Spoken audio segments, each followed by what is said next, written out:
hiker, we should be able to do some work over here, but I also want to try these Colorados.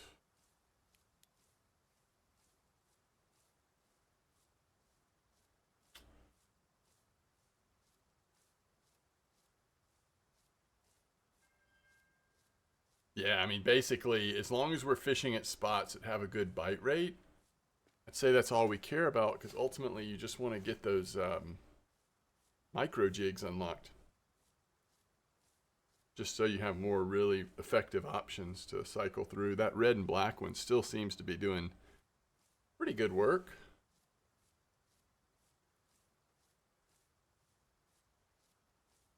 Now, do we want to set up... I think we only have one feeder. That's probably the other thing we would do, is buy another feeder on this account, just so that occasionally we have the option, if we want to,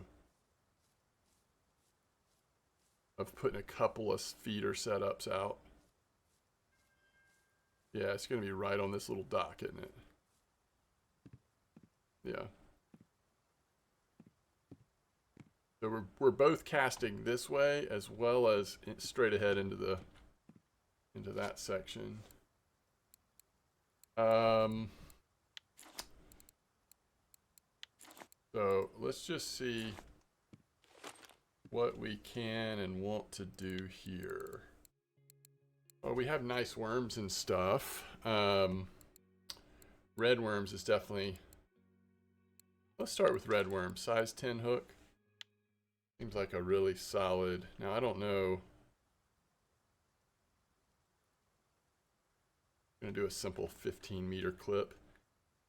And just kind of cast it over here so it's in the area that's got a little bit of depth, just to see if anything's happening over there. All right, let's try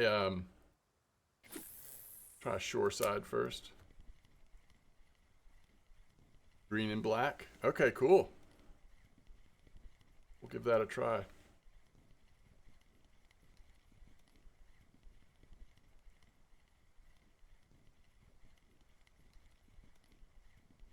And hopefully soon we can get my main account in the water, see what we can catch at copper. We'll try bream for a night, and then I want to try the Kohaku spot on banana. But we are continuing. Just a little bit of experimentation with the Elk Lake level 12 account. Free to play. Just trying to see what we can find. All right, how are we doing this? We were basically just pretending like we were jig stepping with these, right? Long pauses. Deriza. Okay. Oh shoot. Sorry, Deriza. Let me look at your message. I knew I forgot something. Oh, so glad you finished them. That's amazing. Hey, that's a promising first fish right there, by the way.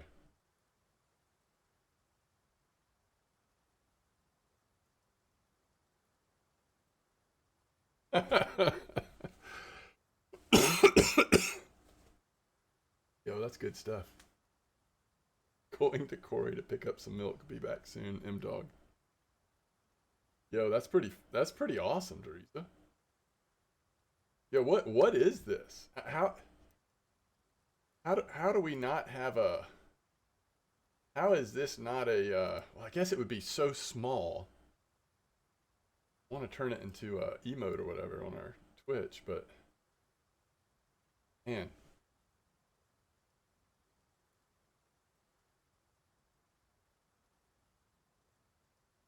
Microsoft Copilot? It's amazing. All right, first fish, promising one. 333 white bass. Oh, true. That's a great idea. I will implement that immediately. Let me just remember how to do it.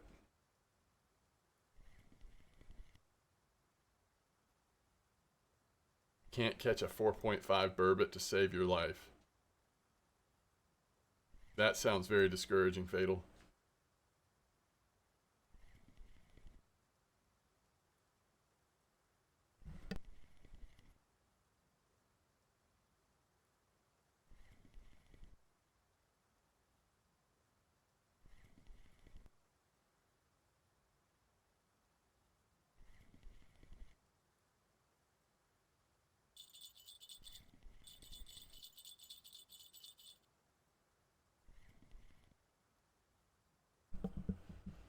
Yeah, Deriza, if you, yeah,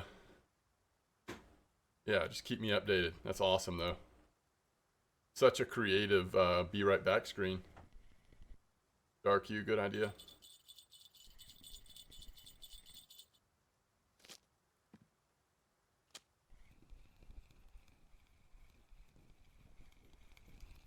All right, let's see what species we caught here. Oh yeah, we're good with that. Gizzard shad.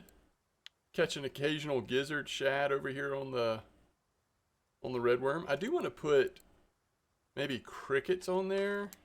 I know that's going to slow the bite rate down to a crawl, but I'm just curious if it would work at all.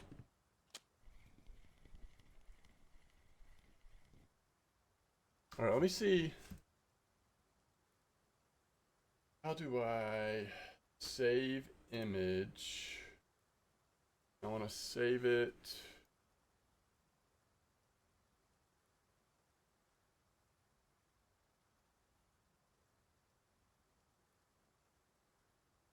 All right, and then if I go to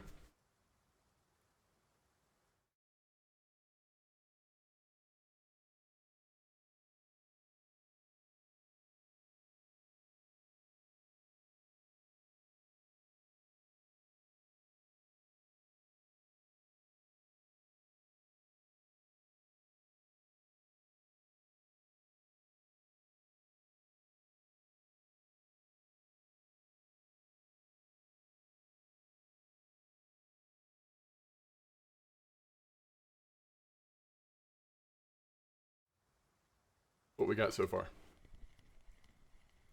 That's what we got so far.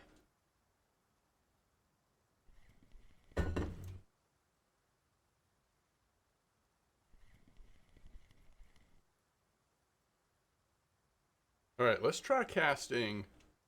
Now we did catch that bass, so we're maybe just wanting to switch colors or something, but let's go back to the spiker and just try kind of in this direction. Try a couple directions here.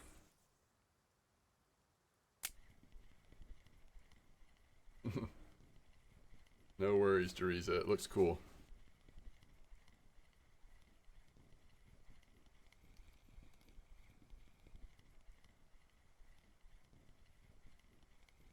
All right. Fish jumped off, but good sign. We at least got a nibble there.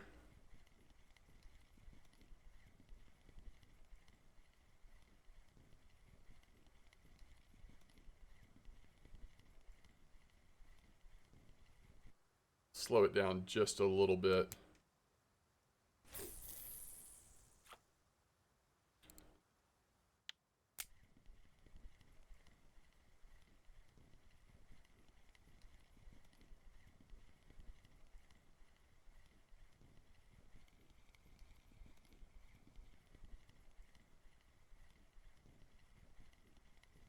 Yeah, we may just not have it, like the spot I saw posted about fishing here was using the micro jig, so we may just not have the lures to make this work as effective as we want to.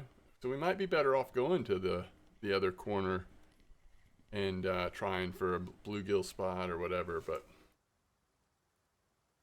I feel like spiker is a good test cast if so many different species seem to be okay with the spiker.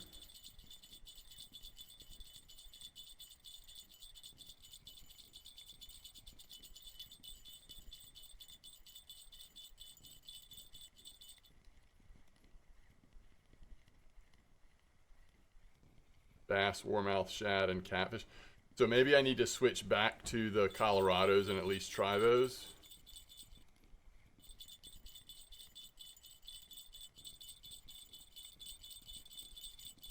I don't know. I mean, I feel like we have caught bass on spikers, but maybe the spiker is not its favorite.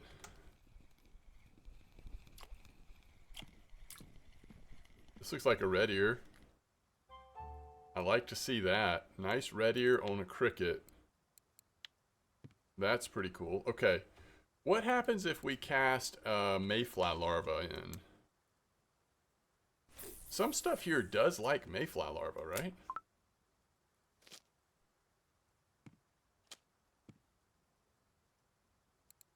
Colorado was so good early, huh? Alright, let's cast it out this way this time. Let's try to do like a 2 rotation pregnant pause kind of situation.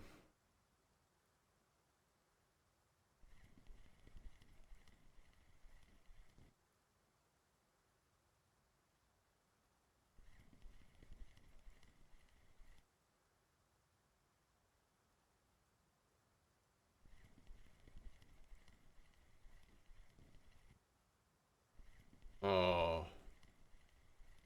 Could somebody write a letter to the editor and say, "Dear editor, it seems like a lot of fish at elk get onto my lure and then drop off my lure more than anywhere else. You have any suggestions?"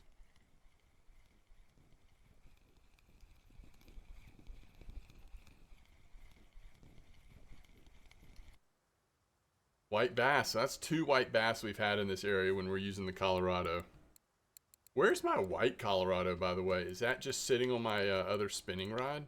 We need to go ahead and disassemble that because unless we, well, we'll just do this. Unless we start trolling, we don't really need that setup. I have a friend who really only plays RF4 on elk. He was slow to pick it up before elk came out. That's cool. Love to see stories like that.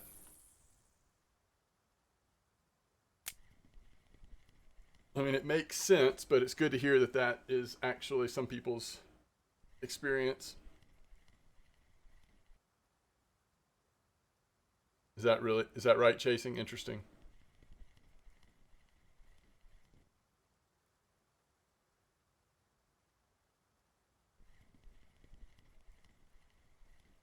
Good. So he's really enjoying it. That's cool.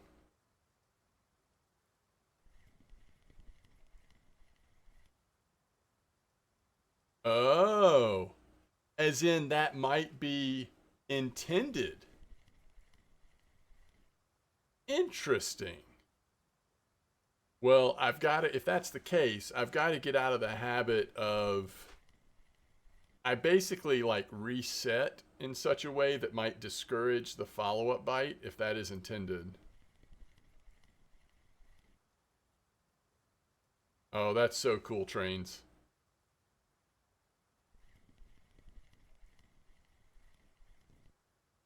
Next to the boat rental. Oh, that's cool.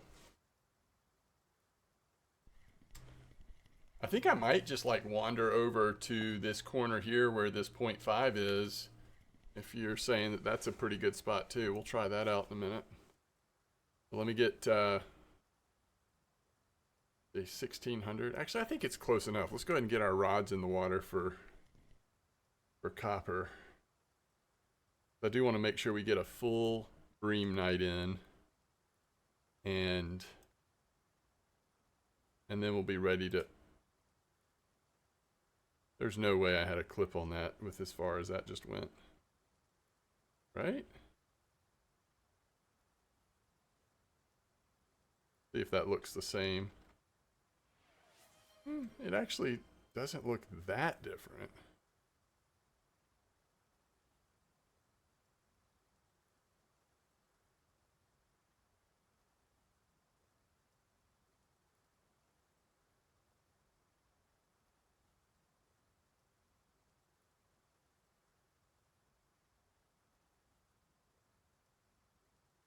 Yeah, I don't know. It's pretty different.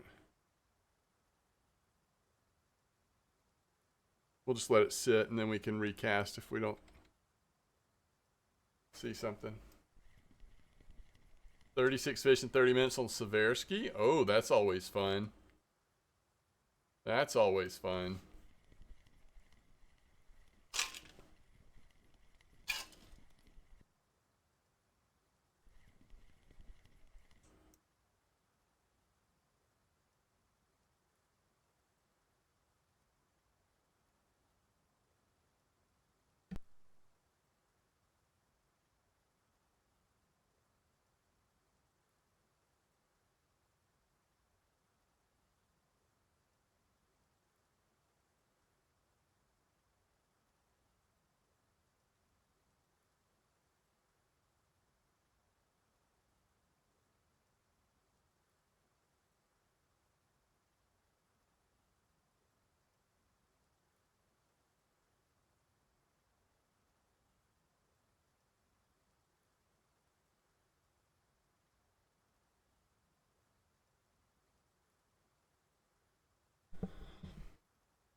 You want Shad or Shemaya trophy?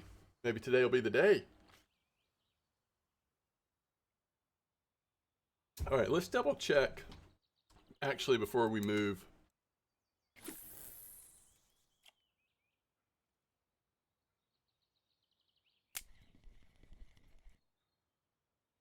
I would go Regal and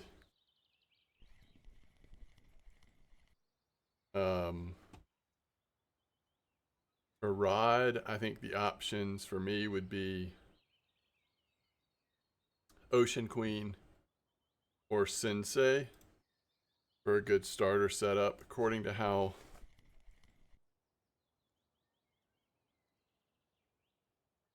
limited of a test you want to play with.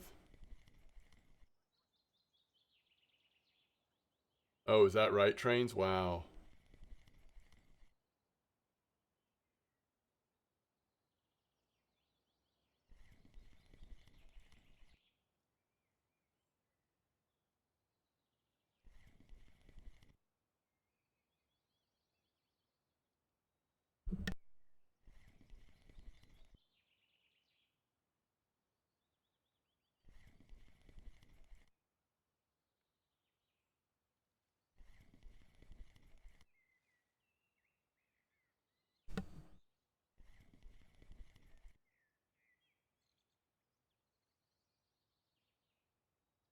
Yo, what's up, Left? Fishing's going good?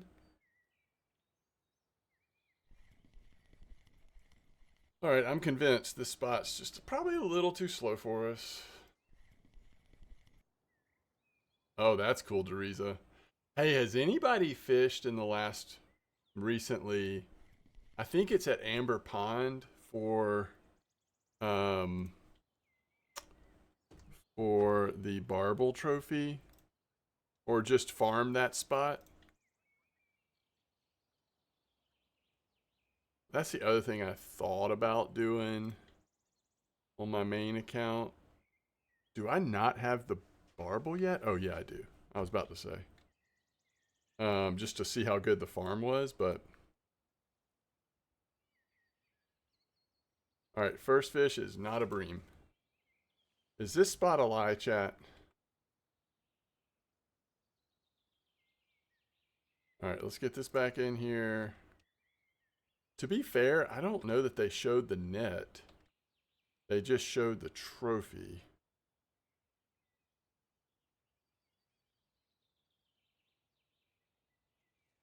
Yeah, this spot is worth coming back to when we get jig skirts. I hear you. Yeah, we did not have a clip on this one, by the way.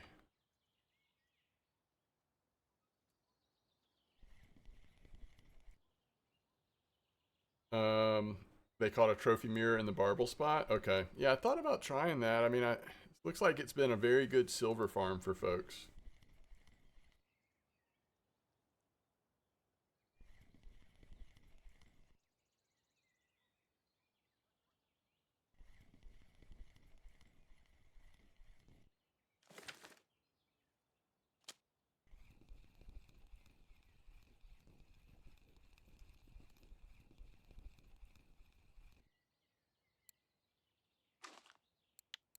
We're a long way from home, so let's just travel back to base this way. All right, let's see. We've got 2 fish on. At least one of them needs to be a bream, just so we feel a little more optimistic. All right, there it is. There it is.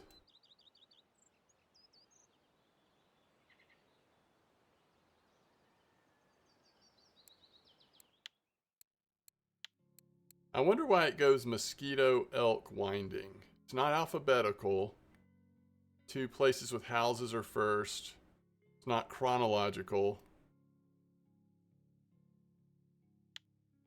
Thoughts, chat? Okay, that was actually a decent bream. So you're saying there's a chance. What's up, Razor? I need an AFK fishing spot so I can do more art. How about, well, the spot I'm going to go to next for the trophy Kohaku. Yeah, doing good, Razor. I'm sure if you use 20 boilies, that would be a pretty slow AFK spot at copper. All right, is there a particular spot or direction over here in the corner, or just kind of all over this 0.5?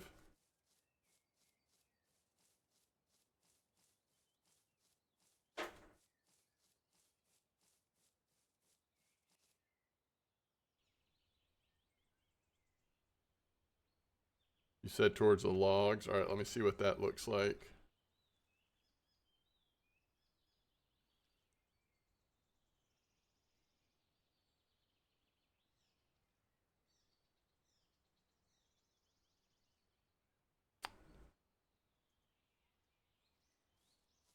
Oh, right there, huh?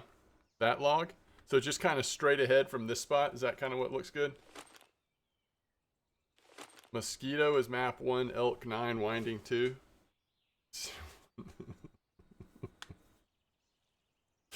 That's funny. Oh, what have we got here? We've just hooked into a random carp, huh? I didn't think about the fact that we're at copper using these 6.8 undersized stuff. Like, we could get in trouble here, huh? This is definitely not a bream. That's a barbel on cottage cheese.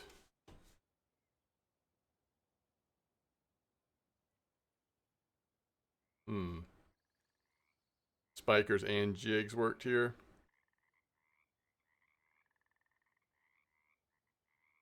That's an eyed. So we're actually catching lots of species on cottage cheese in this spot.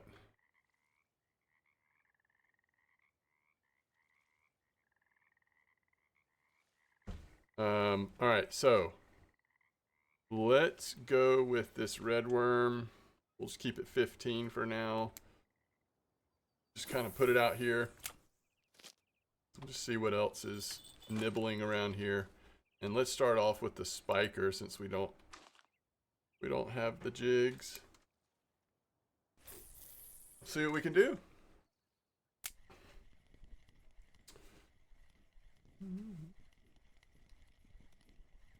Yeah, it's copper. That's right.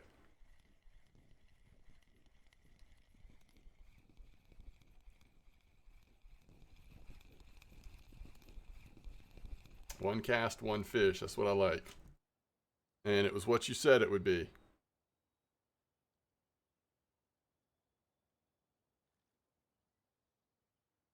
The only downside is we did not get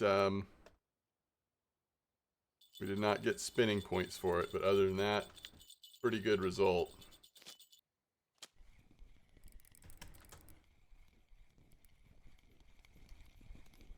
Ooh, that's a nice fish too. Ooh, my goodness. That's pretty cool.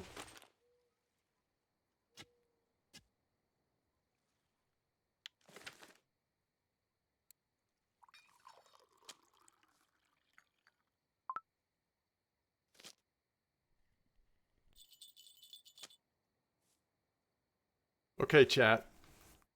I know at least some of y'all are bass fishers, fishermen, fisherwomen. At family camp this week, I tried out an open reel or a bait caster, and it's actually my daughter that was trying it out more than I was. But every time we cast it, the line was getting all like, like a bird's nest up on the reel, or it was happening very easily. Is that pretty typical, or is that a sign of something in particular going wrong? Yeah, we were holding finger on the line. You think we just needed to hold it tighter or something?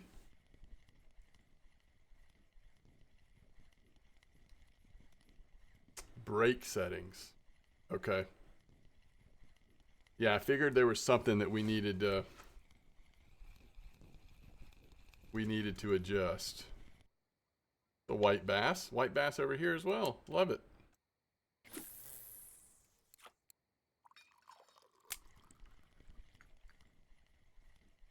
You'd have to adjust the brakes for the specific thing you're throwing. The tension of the brake setting needs to be even. And then it's still difficult. So what's the advantage? I mean, if you're fishing for bass, what's the advantage for a bait caster? Is it supposed to be more accurate with casting or something? Because it seemed like a big headache compared to just like a nice little spinning reel. Ooh, look at that.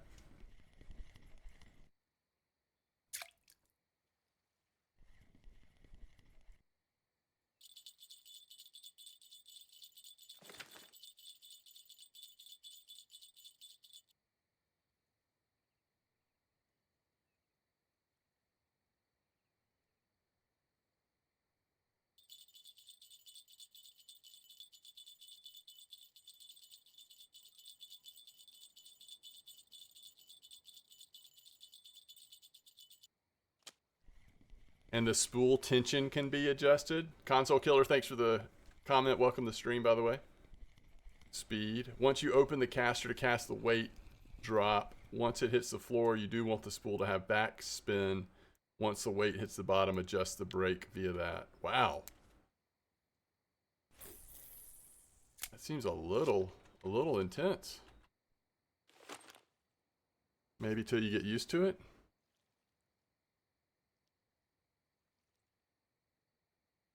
There's another eyed. Let me make sure that the trophy was caught on cottage cheese and not garlic dough. As soon as you said garlic, I was like, wait, did I look closely to make sure it was...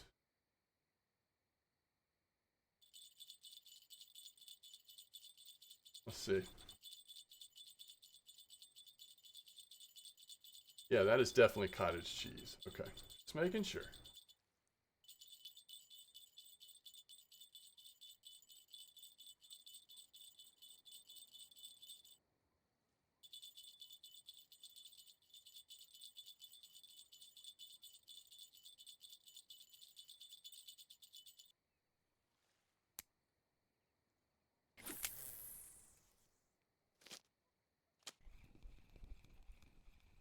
When the spool tension is loose, it releases line faster than when the lure is taking. Oh, yeah, I guarantee you that's what was happening. It wasn't a good situation for us to be using a bait caster. We didn't have enough weight to match the lure we were using. There's all kinds of reasons why we were probably making it harder than it has to be. But it did strike me that, like, okay, this is a little more complicated than what I'm used to fishing with.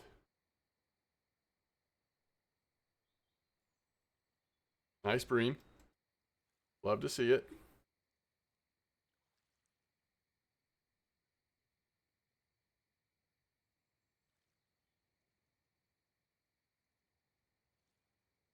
Nice bream.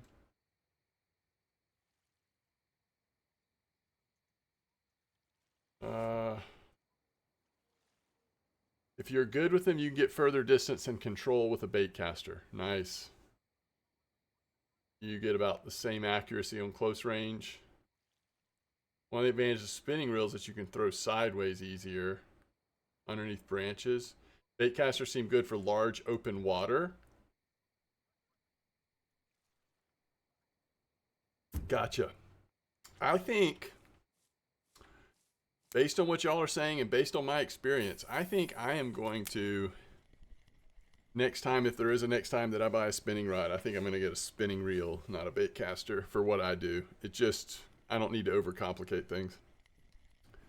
Yo, Blue Tip, that's a great idea. This is not, I don't know, this is a half-hearted leveling series. I wanted to just put some time in to see what it would be like to fish at elk, but you know, I'm not like, I'm probably a couple of months at least away from gearing up on a full-blown new leveling series. So we'll see kind of what's going on at that time, and maybe we do a little more float fishing focused one. I don't know. We'll see. On this account, there's no telling. I mean, I've labeled it as a mini series or a limited series because I knew, because of how recently I did the last one, that this wasn't going to be a long-term thing.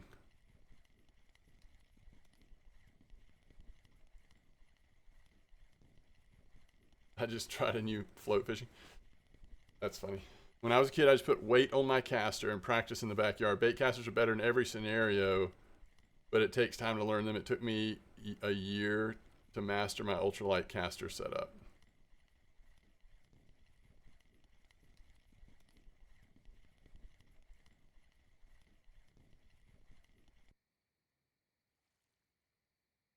Match is doing great. That's good. That's good to hear, Blue Tip.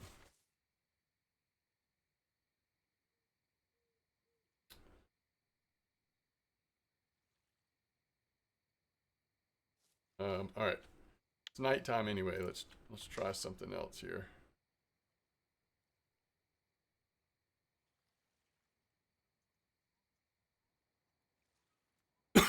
Hopefully this is when we'll see a decent bream or two come in.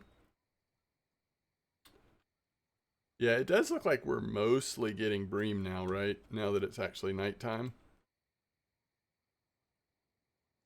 We just skip that cottage cheese right across the copper.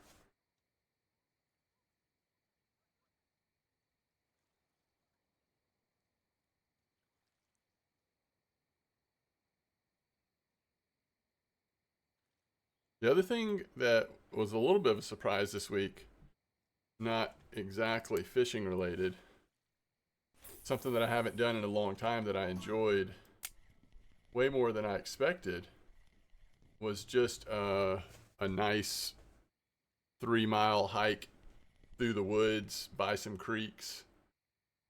Wonderful time. I do great casting a lot of weight with the casters for catfish and carp, but suck at casting with lures for bass.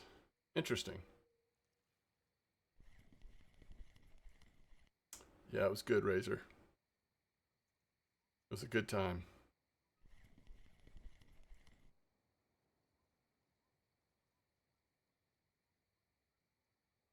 Well, and it kind of worked out good because it was like, it was sort of my daughter's idea. I mean, she sort of invited us to come along, and then we all had a really good time. So it was just a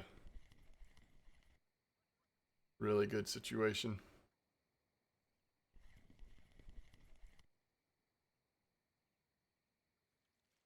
Yeah, I think so. That's a good point, Chasing.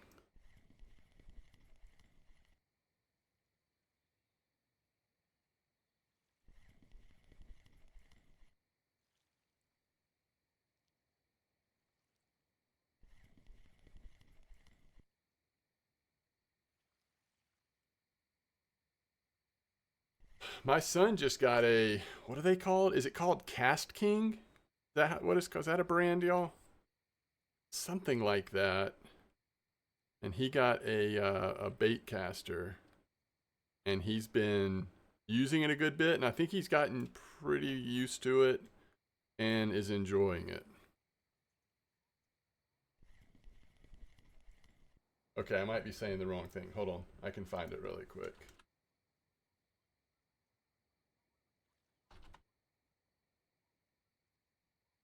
Uh, Cast King. Cast King. Kastking. This is probably not a top end brand or anything, but it's inexpensive but pretty well reviewed.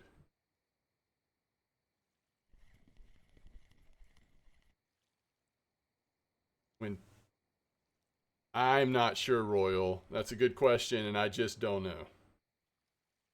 A Bait Runner 8000. Let's see if I can find that. I'm curious what that is.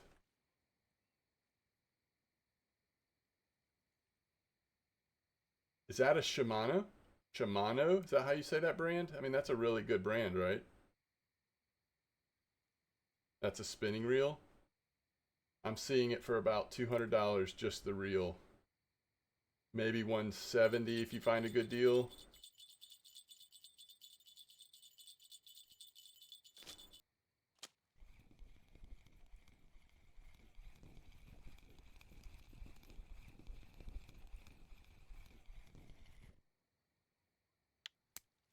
Everybody loves the bait runner, it sounds like. You paid $250, and it probably depends on the model. I mean, you know, who knows what different models were being pulled up. Fish ASMR, thanks. I mean, nice trophy gibble. All right, let's switch off of this one for sure. We're probably waiting for morning. Hopefully the spot will pick up a little bit. 325 years ago.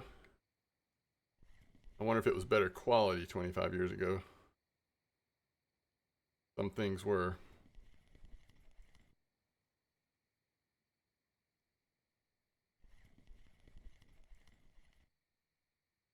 Oh, that's you? That's funny.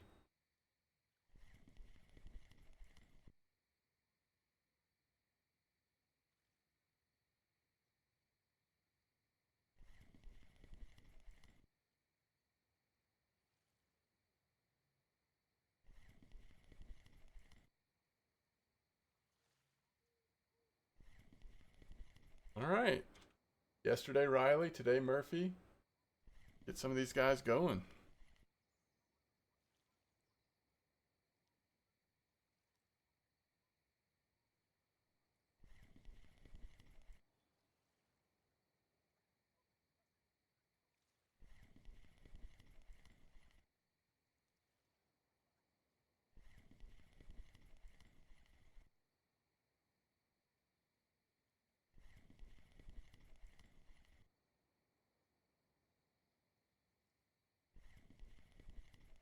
Yeah, there's no doubt I enjoy bottom fishing a lot.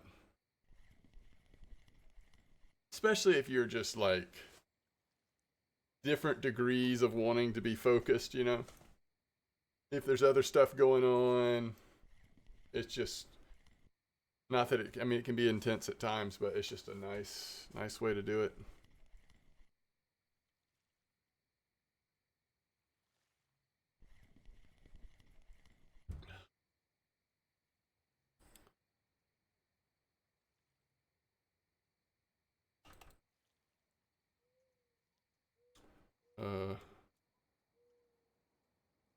We got here.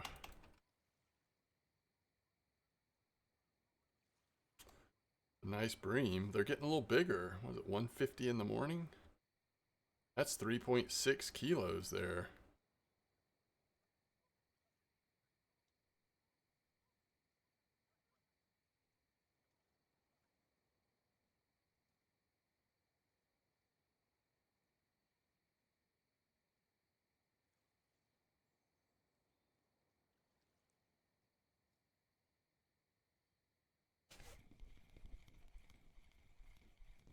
Oh, nice. Nice. Good memories, huh? All right, let's go. Let's try this again.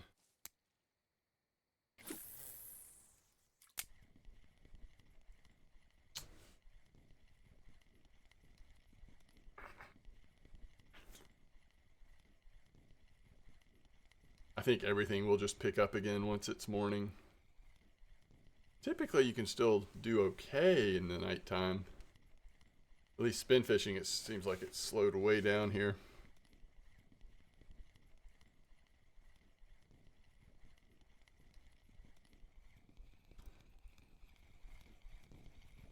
Now, that just happens a lot, doesn't it? Has anybody noticed, like, I wonder in that situation, what if I... By the way, this doing? What if I just kind of let it be and didn't start pulling against it as fast? I don't know. I don't know what to do.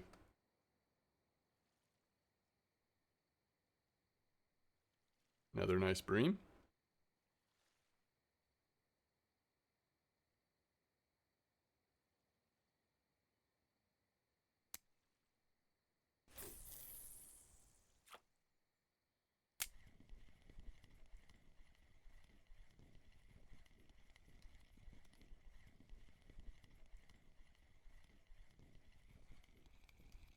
All right, is it going to stay on? No, that one popped off too.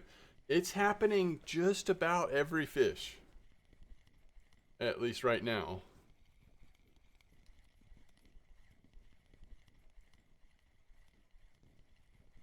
And I'm not getting FGAs. They're not quite on there long enough for an FGA. You think it's hook size? It should be stock. It should be stock hook size. Yeah, it's stock, right?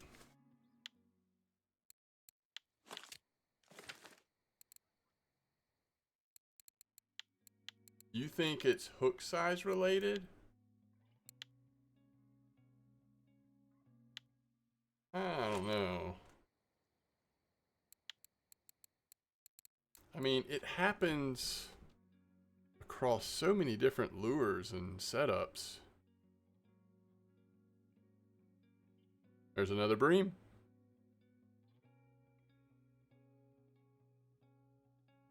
I think elk has, I think just elk needs an adjustment with that, whatever impacts that.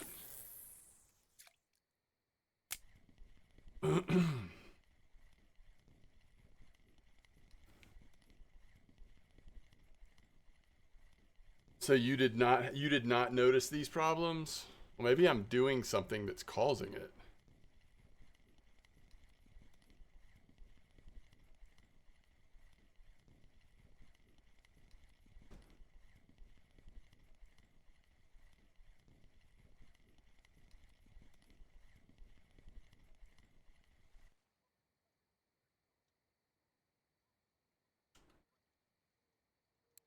What size hook do these have? I mean, it's also happening on these too. These are 2/0 hooks. These are a different type of situation, right? And I don't think we can't change the hook on these lures. They're just default, right?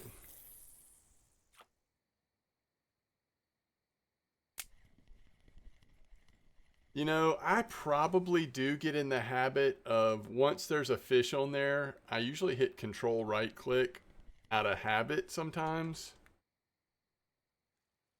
But if I don't do that, I'm just starting to like reel it, you know, I'm just start reeling in.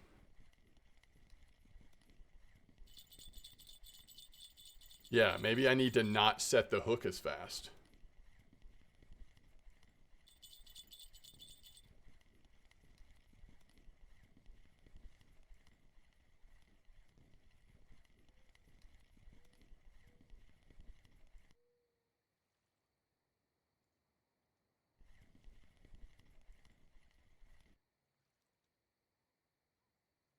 And you do that pretty much immediately, Stone Man.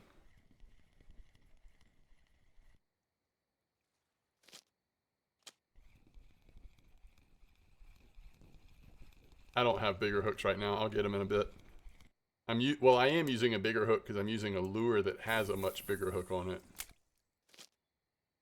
Wait for the fish on the line, and then pull up with right click and no modifiers. So you just pull up with right click. Interesting.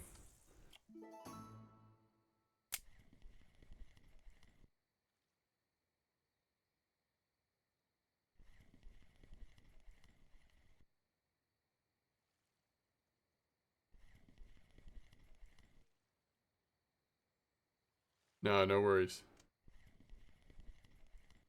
I could send one from my main account if I wanted to.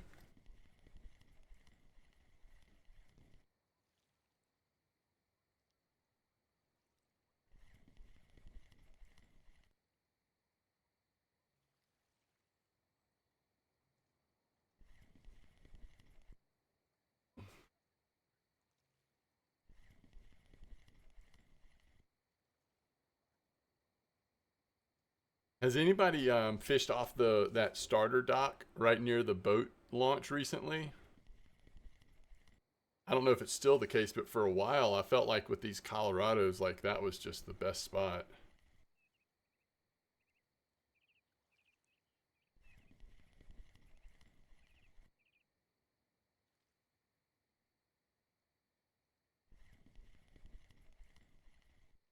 Oh, nice, Fatal.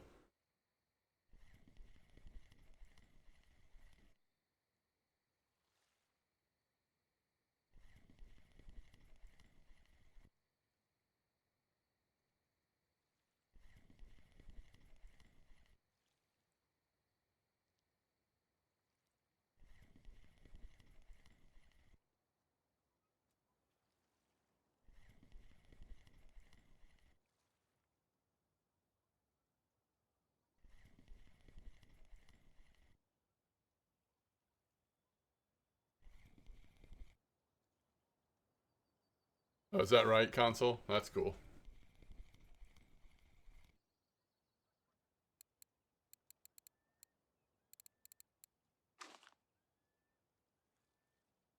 You lost interest in elk?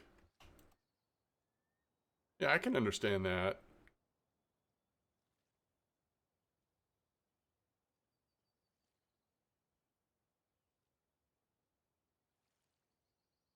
I don't think elk's going to be for everybody, especially if you've been playing the game for a long time and you don't. And these specific fish species don't like have a special meaning for you or something. There's an F1, by the way, on cottage cheese. That's cool. Newbie Americans. I think older leveled North American players as well should be pretty good, but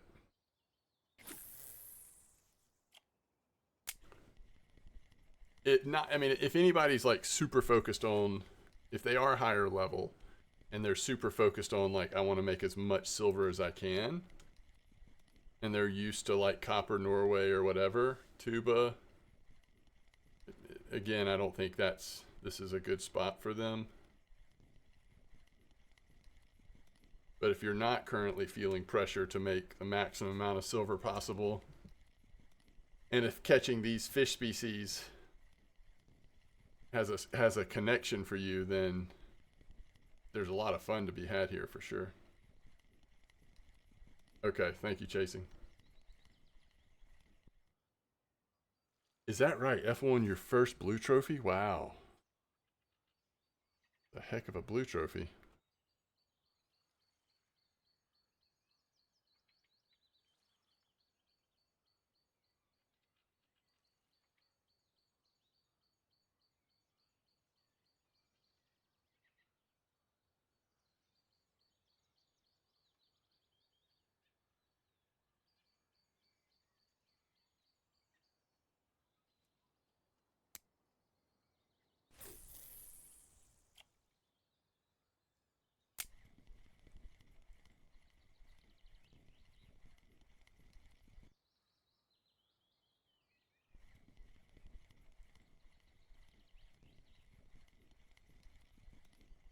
So you weren't doing speed up, huh? All right. So yeah, my natural inclination there was as soon as the fish was on, was to start shift reeling. And maybe I need to break that habit.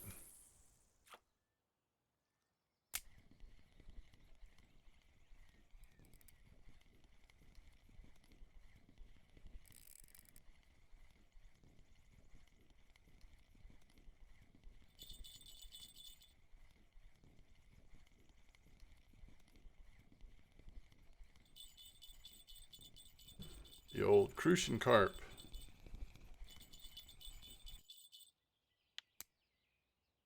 You know what? It's interesting how often I'm not getting,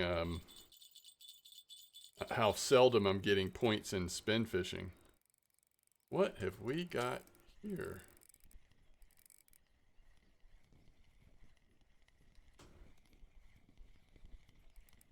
I mean, we're not catching that many fish, I guess, but when we do catch one, it seems like we're not getting points. Is that a bluegill?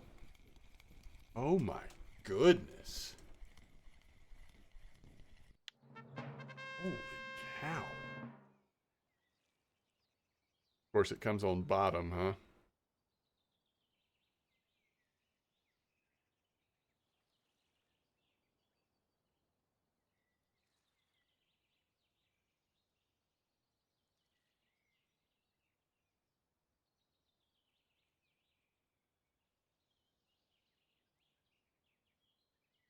Size 10 hook.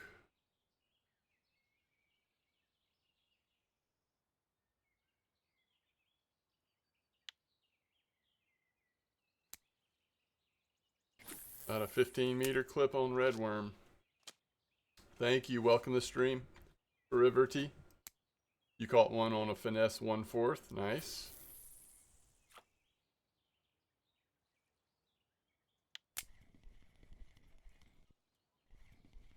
Just caught trophy warmouth by the boat on black and blue skirted jig. There you go. Oh, well, it happened again. I didn't even realize it. Thought the fish was still on. It was a small one, but mission to find a place in the lake. Found this spot and always return now. Interesting.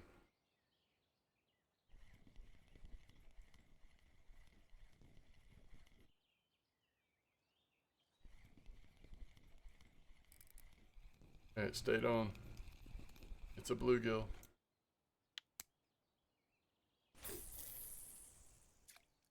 A 1/8 ounce on the Colorado. Oh no, the skirted jig. I gotcha. Now that it's daytime, we're getting the bites again.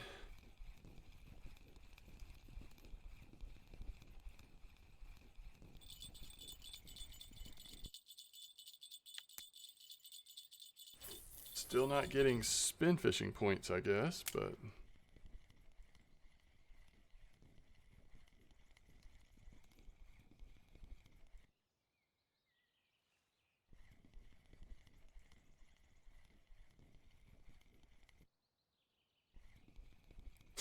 I don't know what to do anymore. Just let it be.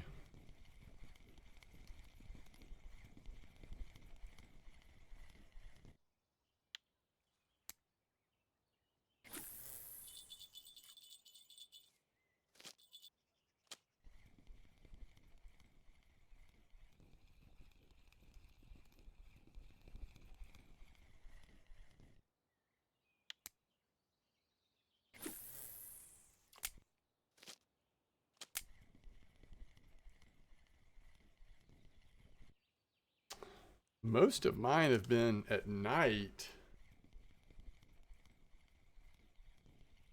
Like, better chance at night, it seems like.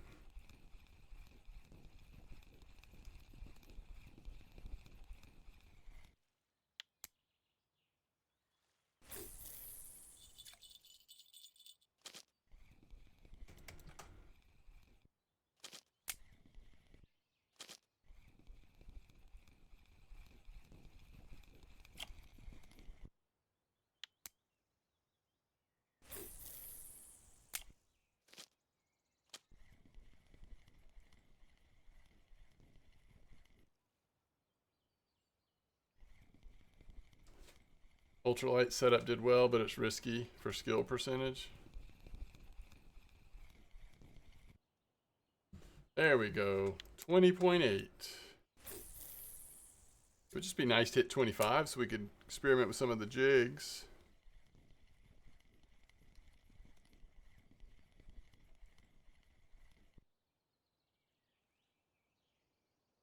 Yeah, I think ultralight or light setups are good here.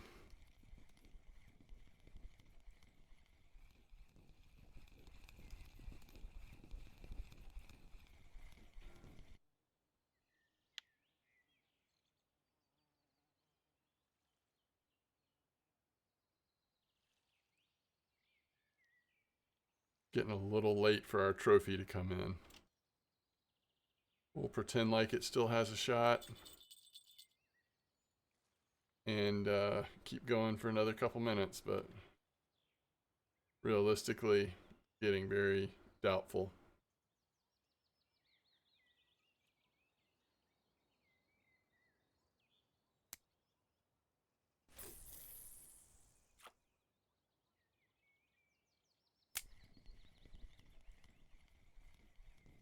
I've never used the Belaya kit. It looks cool though.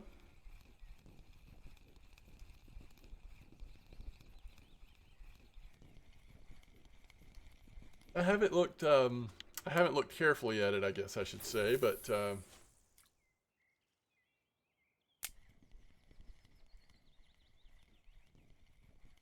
my first impression was that at least it looked cool.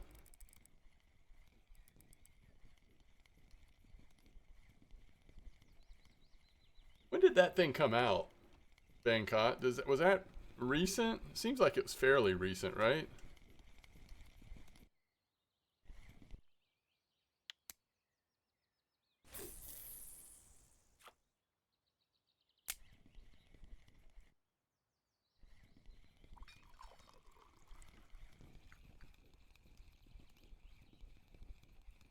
Yeah.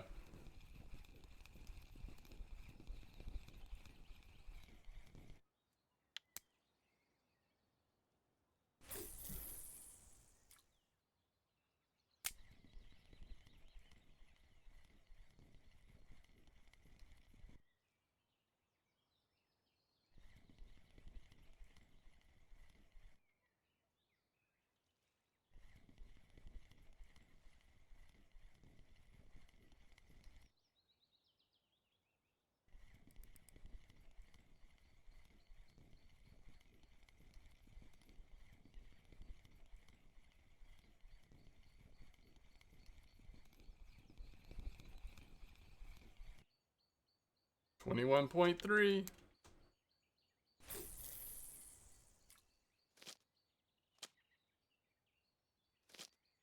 So you're using the Arrow Ultralight, and I'm using the Arrow Light. Yours had a 3 kilo load, and this has got 5 kilo. Interesting.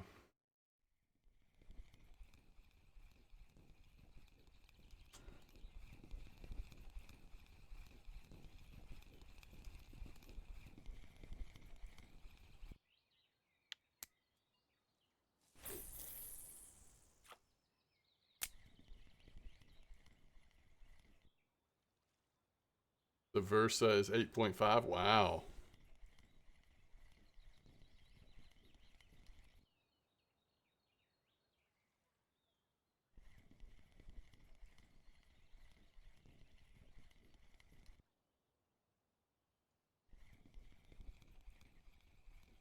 Yeah, Chasing, you made a good recommendation here. Even with the spiker doing a lot more start and stops, seems to have helped along with the time of day. Okay, it's almost 10 a.m. So let's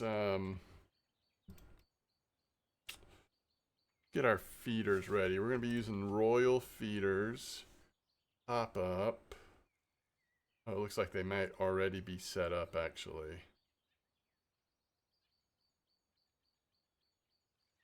Pop up. And pop up. So we just need to figure out spot is gonna be 5650.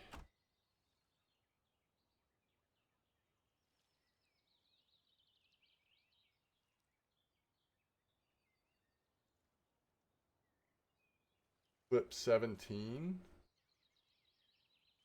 They're just cast a little left of north. Okay. Certainly know that spot.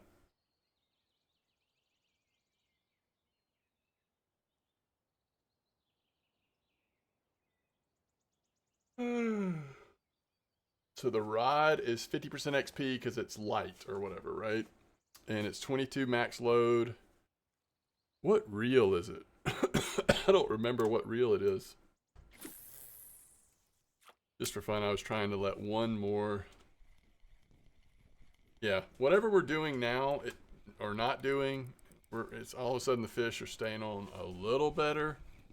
It didn't help that we were fishing at night and we were getting such a bad bite rate that, you know, it just like happened to happen a couple times in a row. So it was like we just weren't catching fish.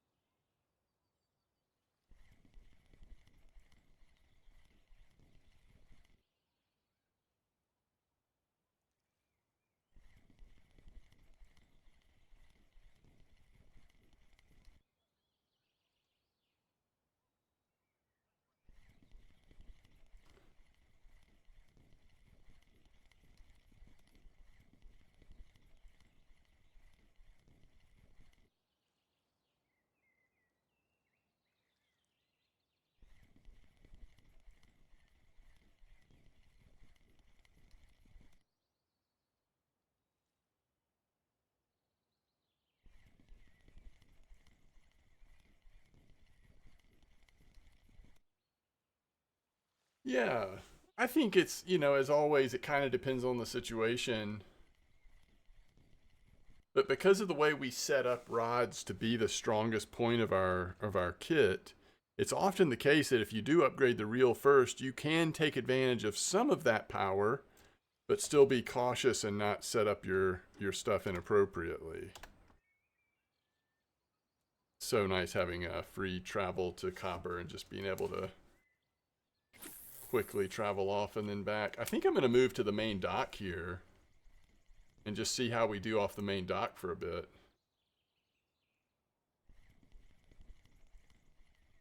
Thank you, Trains. Well, what you said made me think of it. I bought the Bird 2 and put it on the ultralight Arrow. You had to Alt F4 a couple times. Yeah, I guess, I mean, it sounds like you have fished a spend a ton of time here, you're going to eventually, on the smaller setups, you're going to eventually hook into something, right?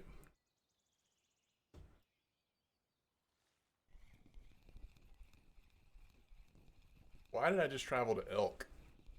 I meant to go back to copper over there.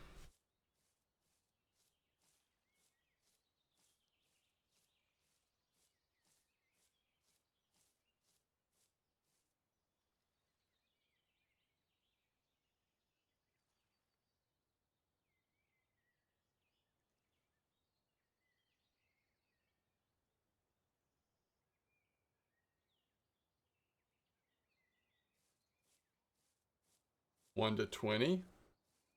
Yeah, it does slow down for sure. And that's, you know, with this being brand new, it's understandable, like maybe that impulse to just want to stay here. But if someone's really new to the game and open to lots of different types of fishing, you know, technically that's when you could be moving on to Oldberg and Valaya, which should, even if it doesn't increase your silver amount, it should probably start to increase your XP amount. I don't know. Depends on what you're fishing for here. Some of the XP is not too bad here. We might get enough Warmouth where we're moving to now. How much silver is that? 170? Oh, we can afford it now. Okay, let's just get it. Is there anything we think that... Yeah, we should just go ahead and sell this, probably. It's 26 silver for the trophy. We're not going to catch red here where we're going. And there wasn't a cafe order anyway. Next to the boat rental. What's the spot? Oh, with the jig. Yeah, see, that's what I need to not get ahead of myself because we don't have access to the jig yet.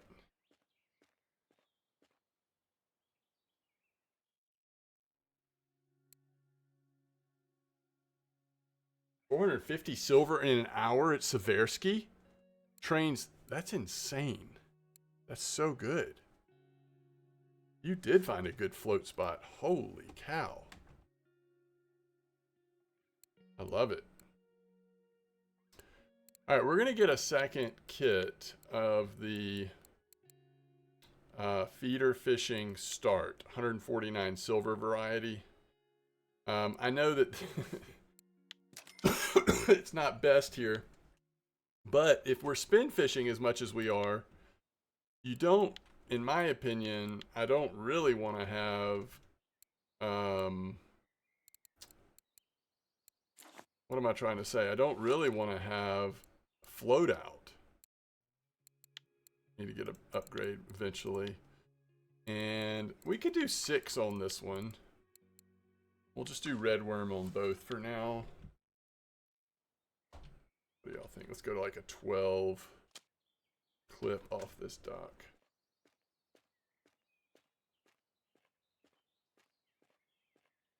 Jemiah and shad. Kind of like putting these over here. Is there a certain place we're trying to fish though? Is it better to put it maybe here? Maybe go to like 15 again? Let's see. I just don't want them hanging all over us where we're spin fishing.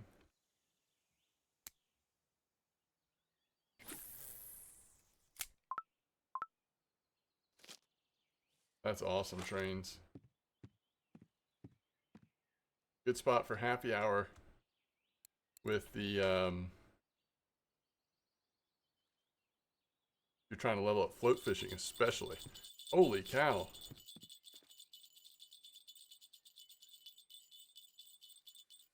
Can't tell you how bad I wish I had silent bite indicators. I know this is crazy, but I might just take the bells off. Just hope that we see the line moving.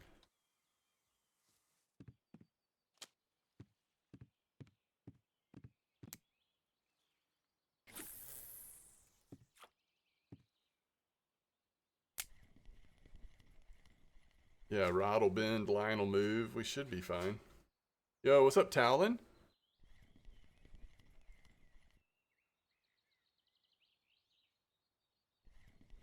Oh, as soon as I reel this in, I'll get a setup at that spot on copper.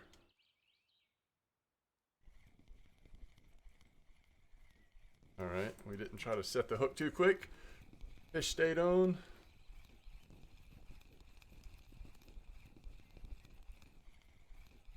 Oh, you are getting close.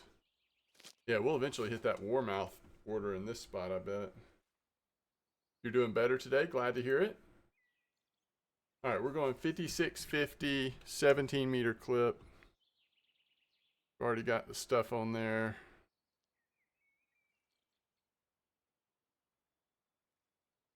$56.50 is the little dock.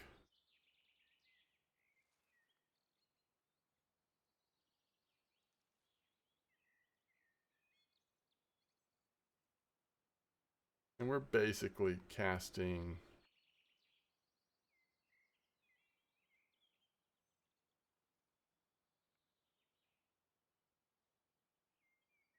like that.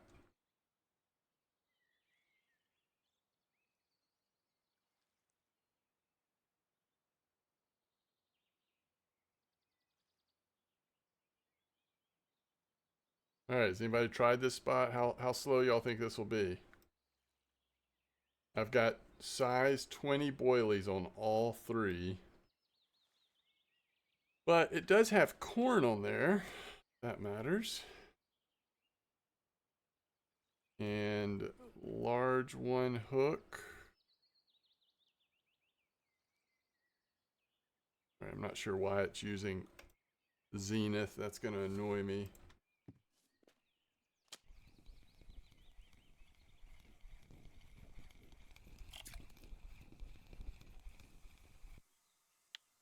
Bluegill.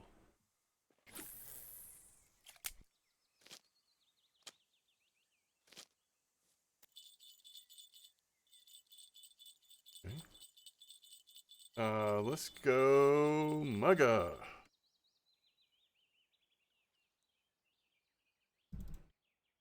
Muggas that are not worn.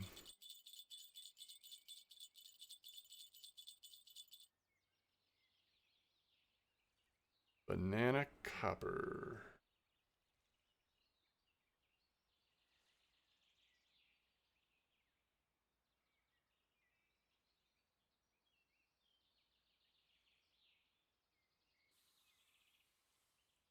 Oh.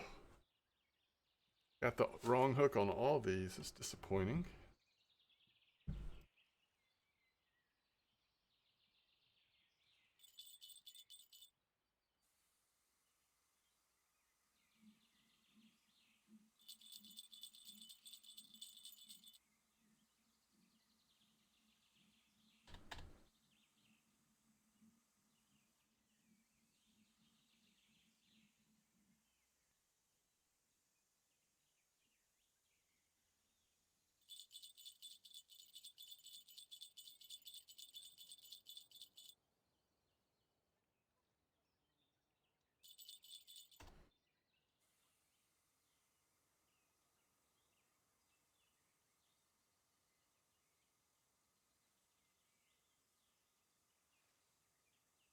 Okay, there we go.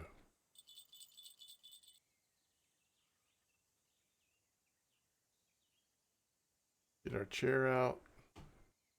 Easy New York chair.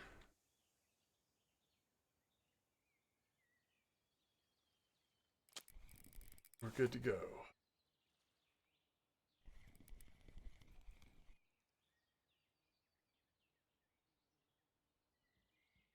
You've gained 0.6. You're at 91.6. Oh, nice.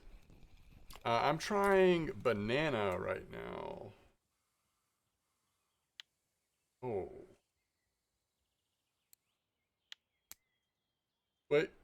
No more bills.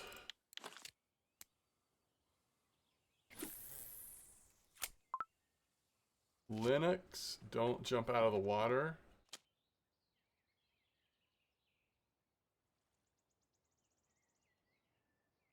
Wait, where were you? At Tunguska. Probably a Timon? Okay, yeah, that's probably a good guess. Timon sounds like the right guess. All right, let me. I'm gonna fix some coffee real quick, and then we'll keep fishing.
All right, we are sitting down, chat. We're gonna try to sit down for a little bit.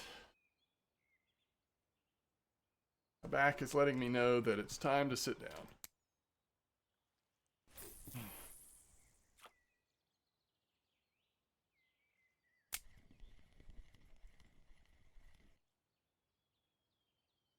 Is that right? 113, 113. Is that the creek, I assume? Um, I've been out of town until yesterday. It is certainly hotter here than it was where we were, but while it's hot, it's not like dangerous hot or anything, which is nice.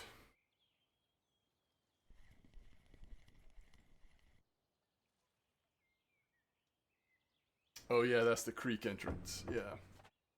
I bet that is fun. That would probably be a fun place for me to take my new ultralight setup for my main. On my main, I'm using Azimuth Blue 6000, and then the Admiral 6000S is the middle one. So the outside ones are Azimuth Blue, and the middle one is a Admiral 6000.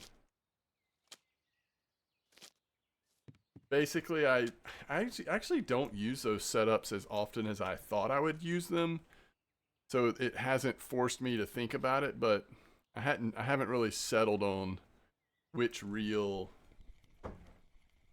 I want to use. I think if I was starting over, I would at least consider, Razor's advice. I think, I don't want to speak for you, Razor, but I think Razor would advise the brand of reel that I actually use on my pickers. But I use the 3000, and I would at least consider them for my 6000. So I use the Zyman P Series 2 GS30S, but the 60s are apparently very good copper reels.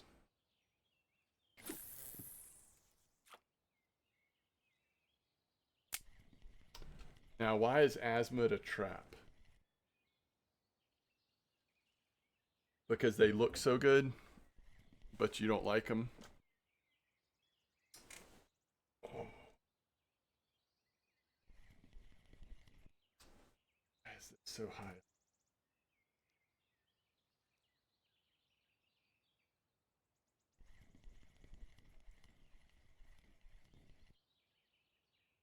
Gotcha.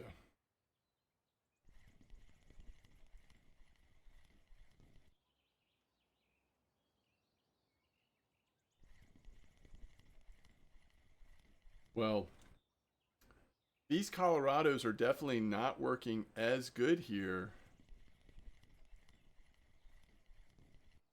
The Tagara 6000 is cheaper than the P series. Oh, interesting.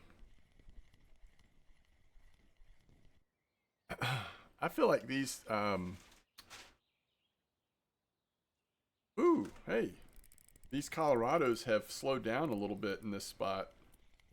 When this place, or when I first created this account, we were just catching a really nice bite rate here. I think.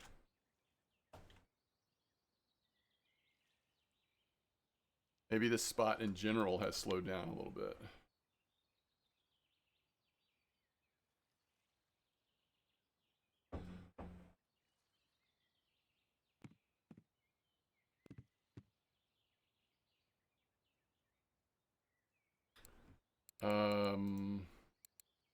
The red and black one, let's try that. And let's cast a little different location here.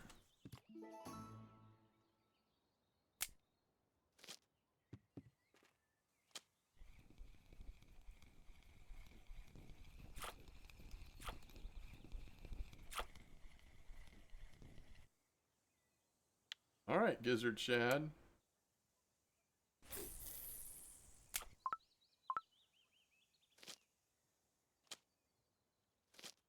So the green and black. That's right. You said that earlier.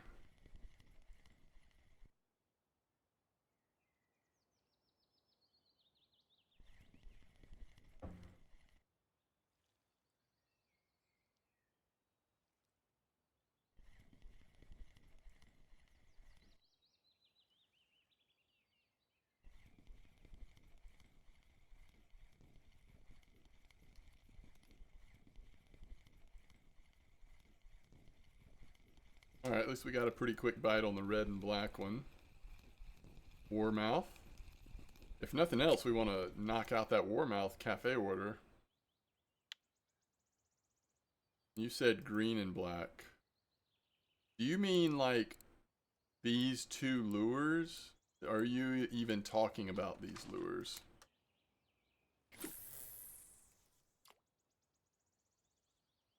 Or do you mean a different lure like the jig that has green and black together?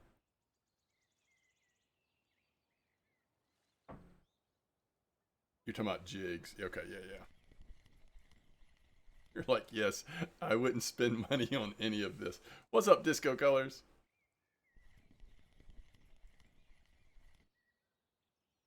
Well, the bite rate at Copper has been much better than I was expecting, but we're also catching smaller fish than I was expecting.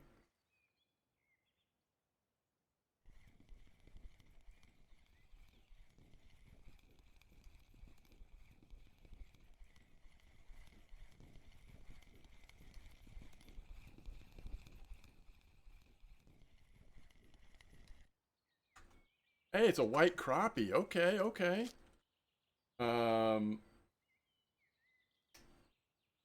Let me see if they were doing hook tricks. No, they were using size 1. Okay. Curious. They were playing hook games.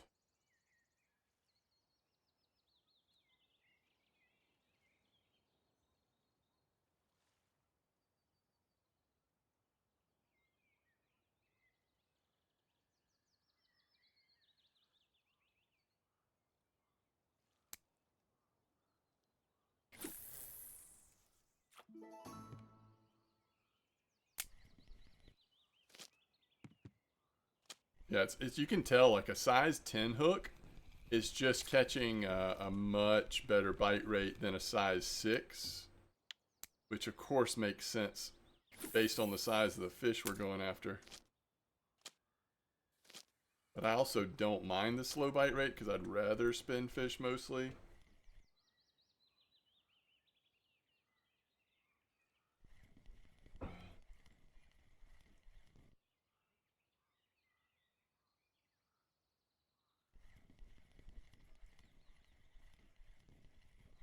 Once it hits nighttime, what I might do is actually go to RF4 data and just see if I notice any new trends of lures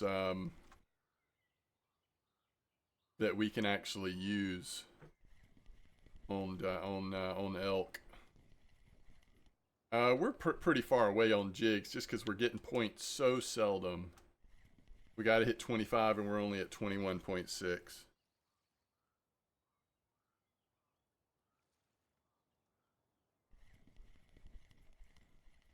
People in chat are talking about the Regal and Cincy recommendation. Remember, the actual thing direction I went was Regal and Ocean Queen because I wanted to be able to play with a larger test.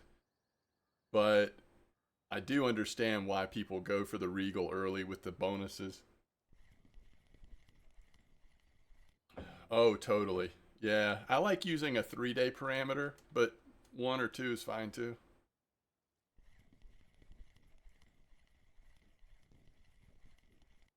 And you know, I haven't compared it.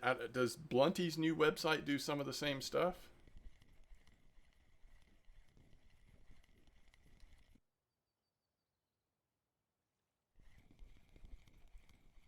Oh. So that was a shad chasing it there at the end.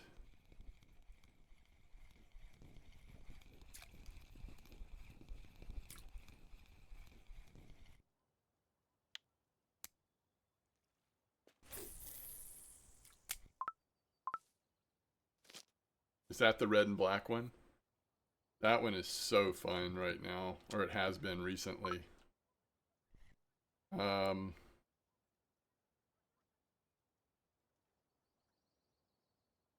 So let's try just the spiker for a minute.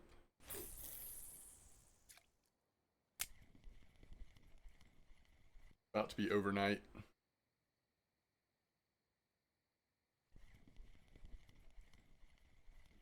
Wow, Drake. What were you doing? Like what was your try different stuff?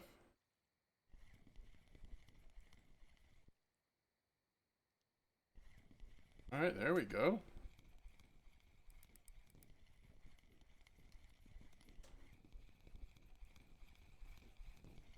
That's true. That does sound like if you're just bottom fishing on elk, sometimes it can be so dead.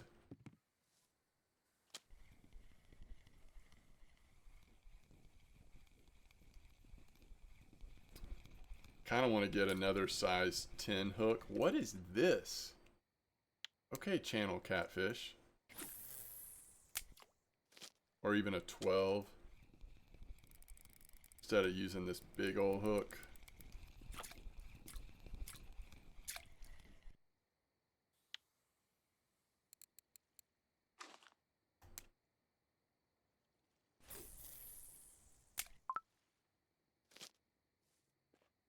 Biker 218, interesting. Yeah, Spiker can be slow sometimes.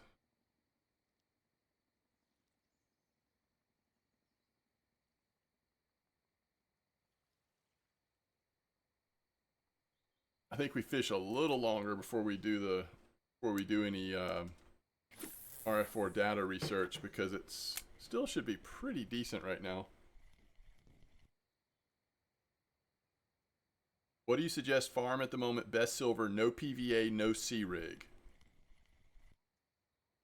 Wait, why is copper not an option at all? Interesting. You could spot. I think copper still should be an option. But if you say no PVA, maybe you haven't made it to spot or method yet either. And if that's the case, then I kind of get it.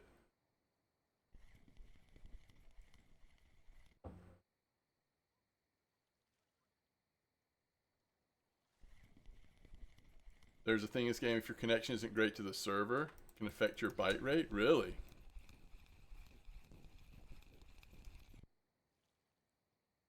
The O2 and the O4 razor.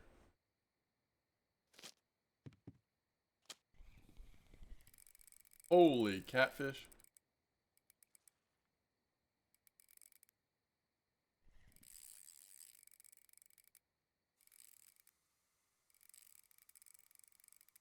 Oh, okay. That's what RF4.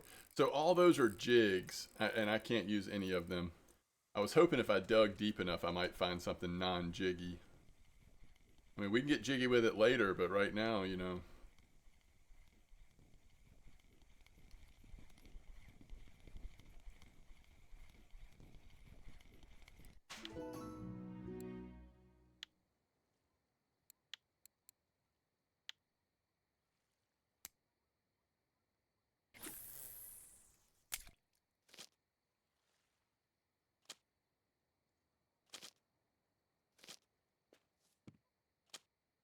Oh, that's the other thing I want to do. The next thing I want to save up for is a nicer line to put on this. And I think if you're really going to do a lot of fishing here at Elk, if this is going to be your main fishing spot, it's worth sooner rather than later. Not administration.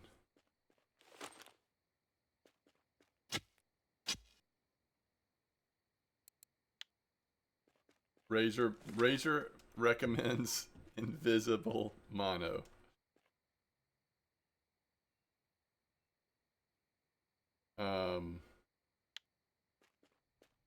Getting this.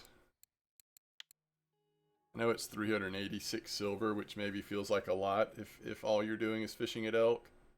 But to be able to start crafting your own leaders and be able to try short leaders and long leaders and the exact size leader that you want to use for your setup, especially with spin fishing, seems like a big deal. So are you saying like even on spin fishing? I was gonna think about maybe even getting braid.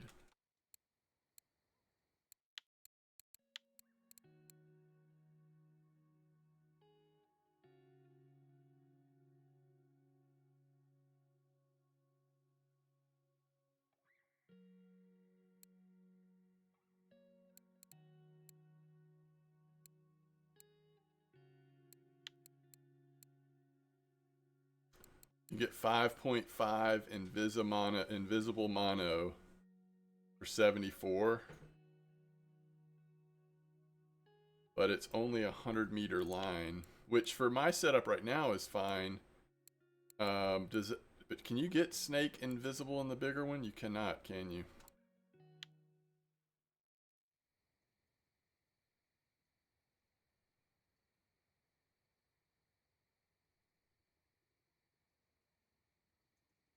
For me, it's actually more of just an aesthetic thing. I like just having a sharp-looking braided line on my, especially if all I'm pretty much doing is spin fishing, like what we're doing at elk. It would be worth it to get a nice line. Even just the knowledge that I have it. All right, let me look at RF4 stat just for fun.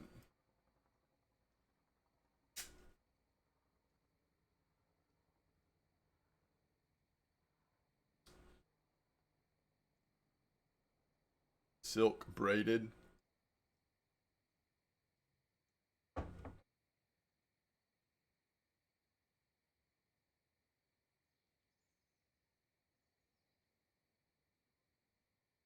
Is it Spiker 18? I was hoping that just a little bit of like guidance on maybe a second spiker to try. All right, let's go Elk Lake and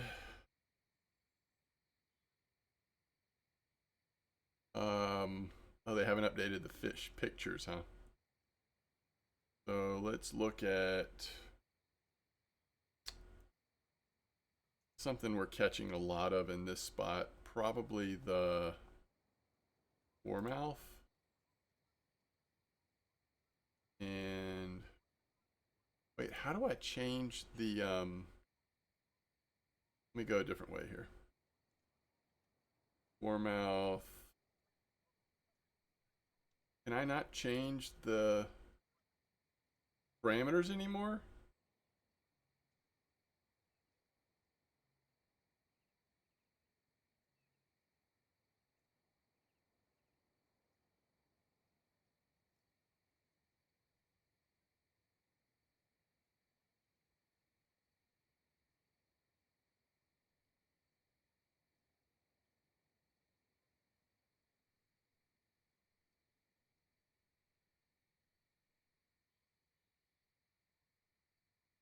All right, click on the baits. Okay, now it brings up parameters. So you have to click on the baits to get to where parameters is. I get it. Go to 3 days. Oh, they don't have pictures for the new lures either. Okay, this is fascinating. So much of it is float fishing. Spiker 18. How about that type 1 4? Okay, there's the 002. Spiker 2002. That might be another spiker to try. How about that Type 1 4G008? I might pull that up over here so I can go look at it in the store. Type 1 4G. Type 1 4G008. That's the black one. That could be like an interesting nighttime spoon to use. But the 02 spiker might be. All right, let's also look at, hold on, let me remember.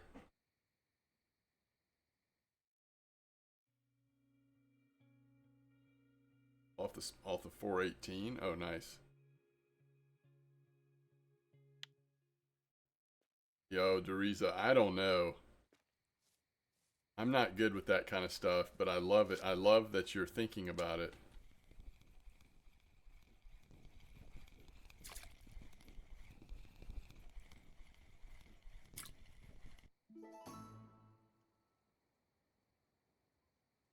White crappie on red worm.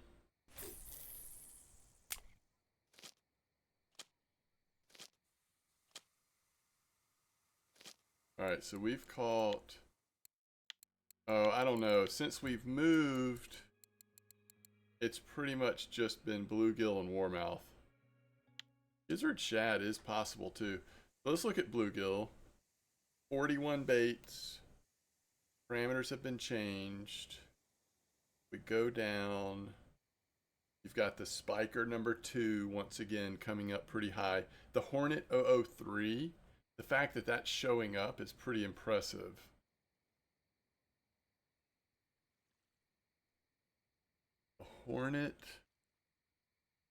The Hornet, so Spiker 2, Hornet 3. Spiker 2, Hornet 3.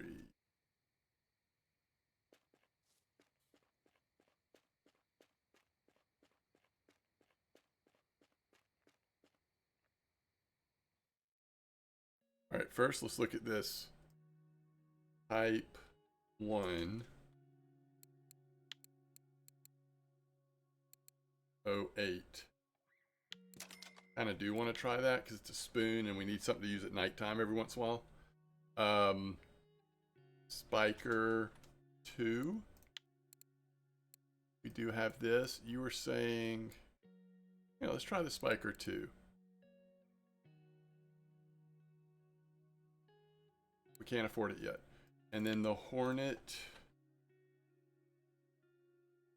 003, is that what it was? Is that what I said? Hornet 1003. That is interesting. I like it. I like it. Okay, at least we've got a new spoon to try. And we'll see. Eat a little watermelon.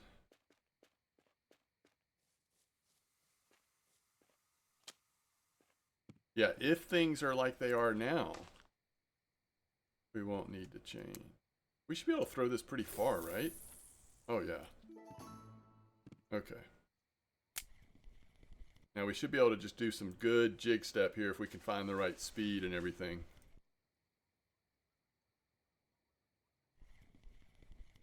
I like it. This could help with points too. Like, we've only been using spinner baits. Maybe we'll start getting, if we can get a bite rate here, maybe we'll start getting some occasional points on the spoon.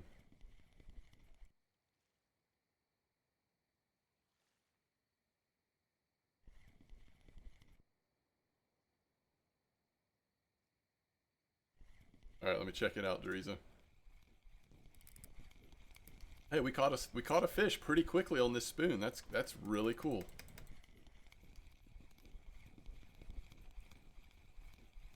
Oh, it's a catfish. Right? Yo. 7 different lures. Okay, that's interesting.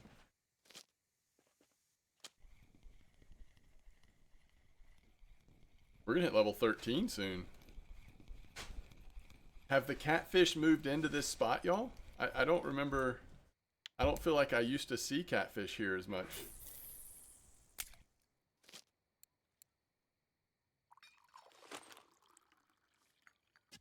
I didn't try to get it. I was saying that that's something I'm saving for is new line to use on our spinning setup.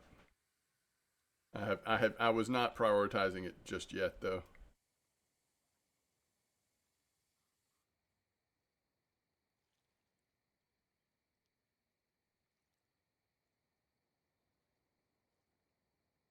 All right, let me see that, Teresa.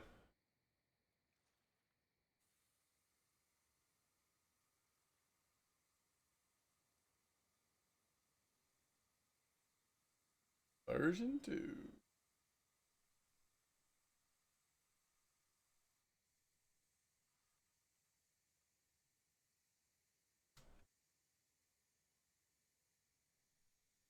All right.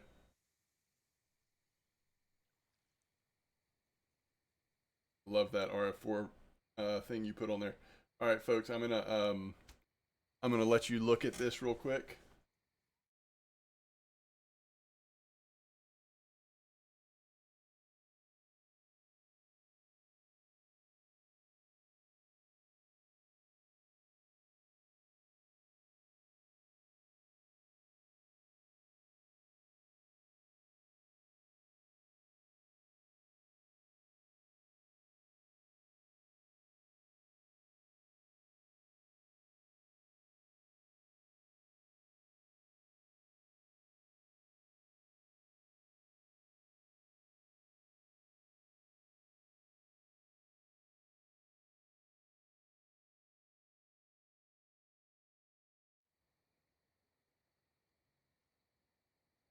By the way, it sounds like something is burning my line. It's probably some crazy dinks or something over here. The other site that had data, well, I haven't looked to see exactly how it might intersect with what we've been looking for today, but you know, Blunty rolled out that new website. So if you go to Blunty's spreadsheet, he's got the link to it right at the top. Thank you, Teresa. It's awesome.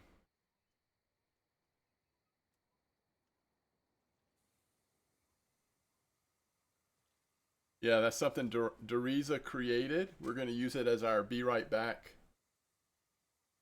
Um, our be right back screen. Oh, yeah. If you type exclamation point Blunty, Blunty, the Blunty spreadsheet. If you don't have that bookmarked, chasing, I would do it immediately. And if you create a website, if Blunty is willing to link it from his website, if he likes it or whatever, that's a great place to try to get it stored. Okay, Drake, thank you. I will. I'm pulling in a medium-sized dinks right now.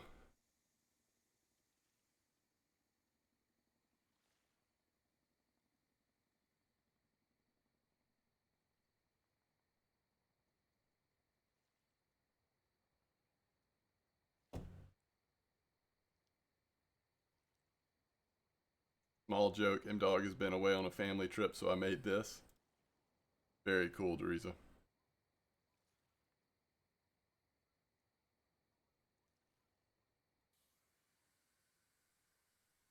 Oh, that's cool chasing.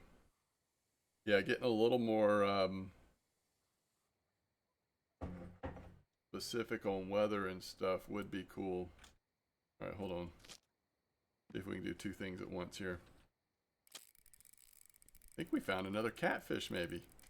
We can always hope it's not a catfish, but I believe it is.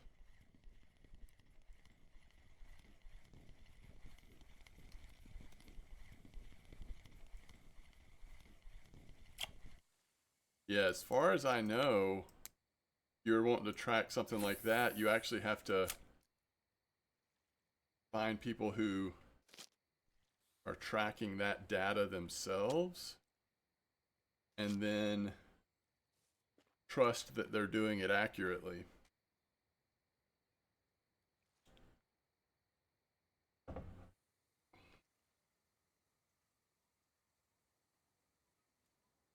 It'd be a major undertaking.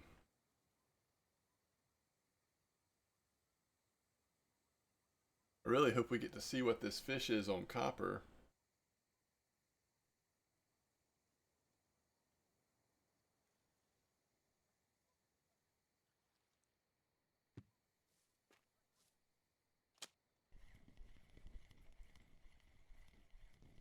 Interesting. Yeah, I mean, you're so far above my head right now.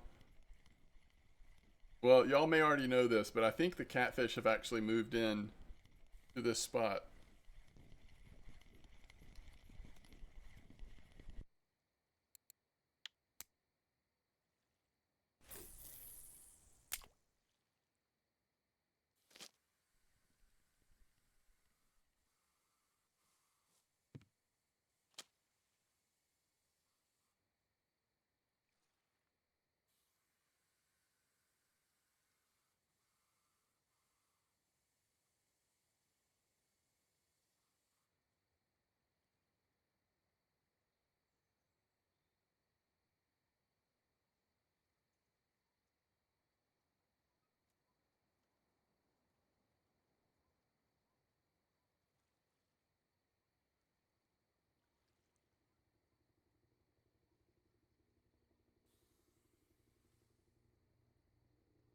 No, at copper, I'm using full banana setup.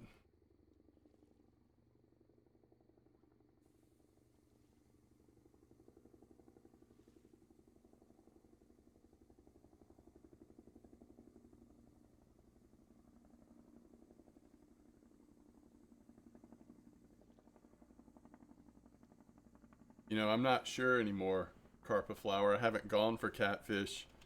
But I remember in the last yesterday or today, I saw people were posting a new spot or a spot that I wasn't familiar with, and I don't know for sure, but maybe it was like right here. Yeah, this is definitely just a little dinks.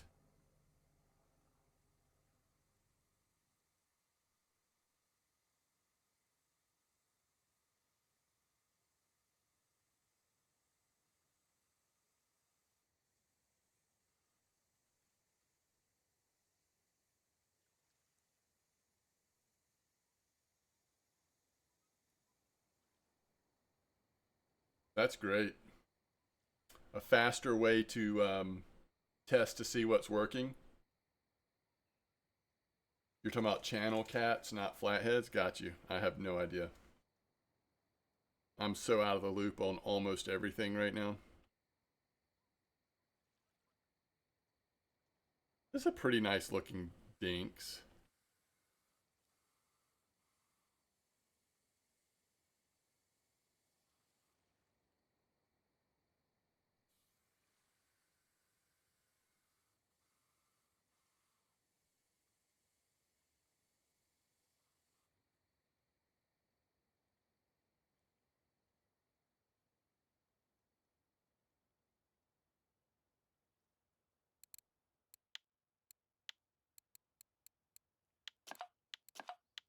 Wow, Drake, thanks for sending me some line to try out. All right, so we're at, as long as it's under 5. I mean, it doesn't really matter because we're using, oh, it does matter because we're using too big of a leader. So it really does need to be under 5. We can do this green line for now.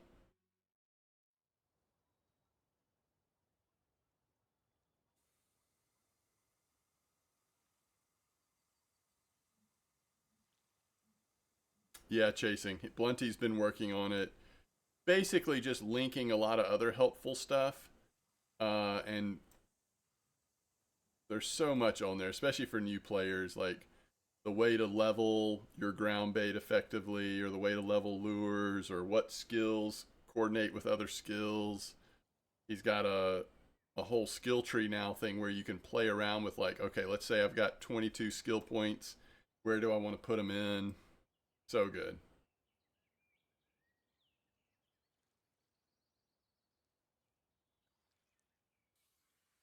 That's a nice fish, y'all.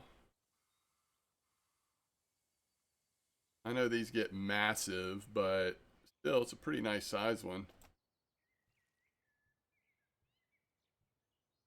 23.269. Dinks linear. It begs the question, what's the largest Dinks linear I've ever caught?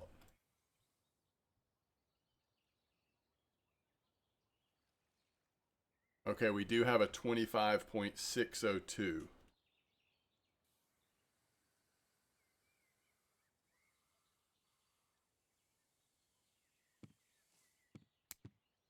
I want to use this spoon a little bit more. Oh, you know what? We need a little food, don't we? We're so close to leveling.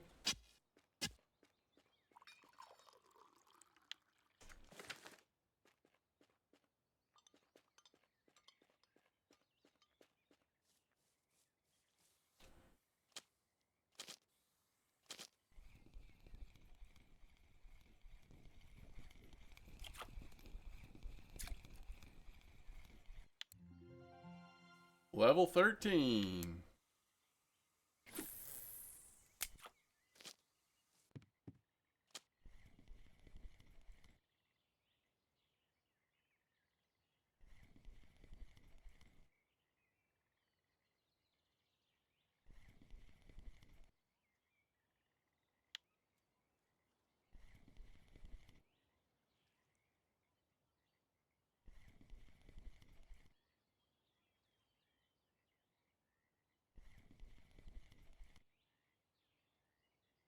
Has anybody tried the little white crappie spot that was like the spot Wrangler showed me last before I went out of town? Somewhere up here, right? Is that still working okay? We could go maybe use the spiker or something else over there.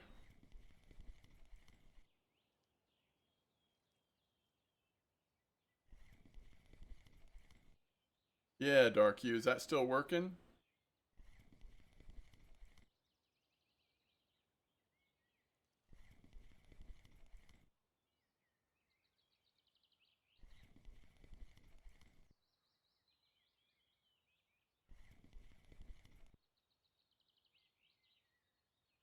The black crappies have moved out, huh?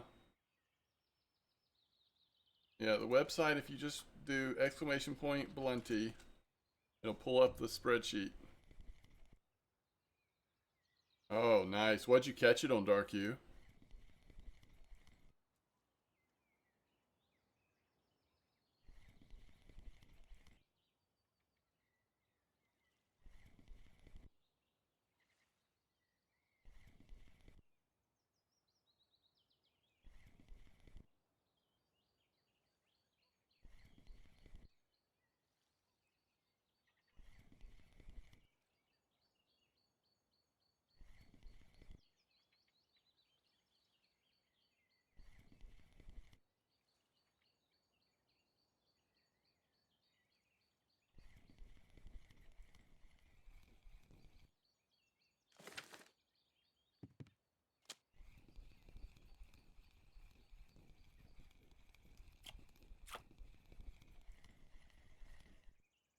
Okay, love seeing the red ear here. That's pretty cool. That's something we could look at really quick on the RF4 stat is go to locations, elk, match rods. Okay, thank you. Worms and chafers. White crappie. How far down the list on white crappie do y'all think lures are? Make sure parameters are still right. Yeah, they are. Okay, micro jig, finesse jig, Colorado 14001. All right, so probably worth trying that over there. And then anything else? Type 3.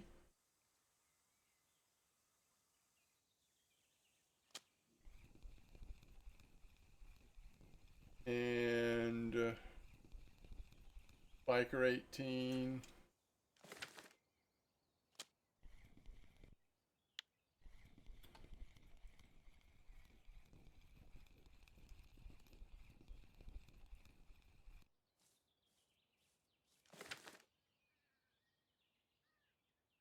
I would love to have another spoon to try, especially if it's a daytime spoon. I feel like that black one, not that we couldn't use it during the daytime, but it just sings nighttime to me. So let's try selling. Let's see if we have the warmouth order done. If we don't, let's just sell some fish so we can get a couple more lures to explore with. Since we're going to still be minus the jigging for a while. Alright, 7. We're not there yet. And that's 30 silver. That's kind of frustrating. Now the small... I don't know. I feel like we should keep fishing in this same spot. Let's try to hit warmouths for a while. So, what are... Even as I'm thinking about what I'm going to use on my feeders... Best lures for warmouth.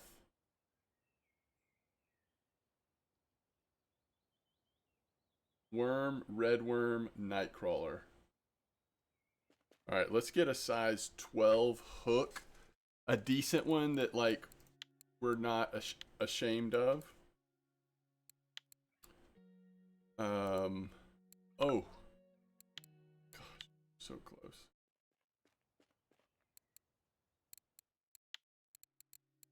Ooh, yeah, sell the channel catfish. There we go.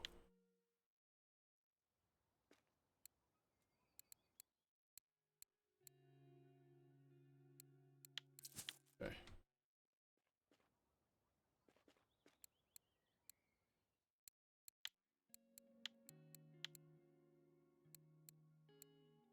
Oh, it says I already have one. You know what? It's probably on a float setup, maybe? There it is.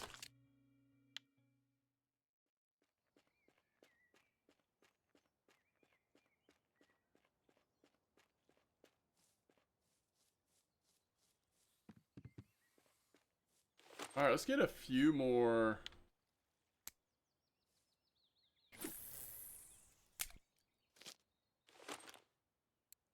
Warmouth. Alright, so size 12 and regular worm. 15 is fine.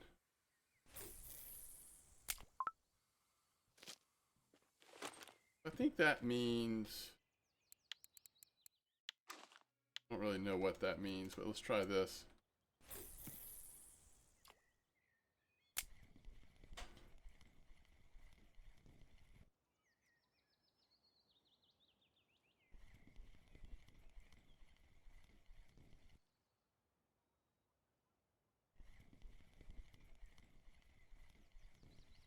I do like that these koi seem to just really like the banana.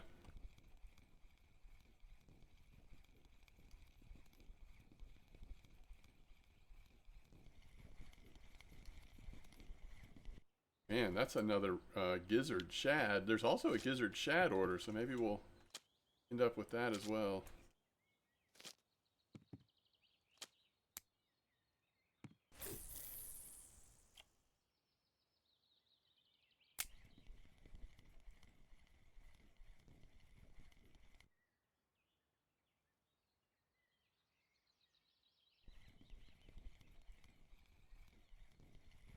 Alright, so we'll hopefully end up at the white crappie spot, but for now, let's maybe see if we can finish a little bit more time on warmouth and gizzard shad. Gizzard shads in particular really like the spikers, right? Doesn't it seem that way?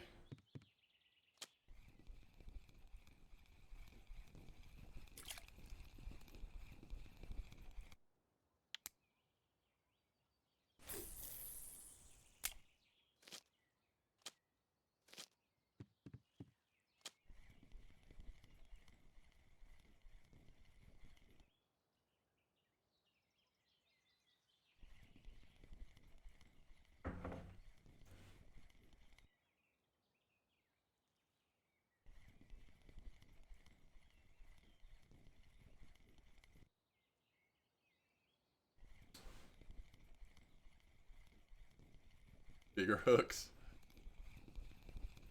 Still not a warmouth. All right, where do we think the warmouth is? We're getting the gizzard shad. Further this way maybe?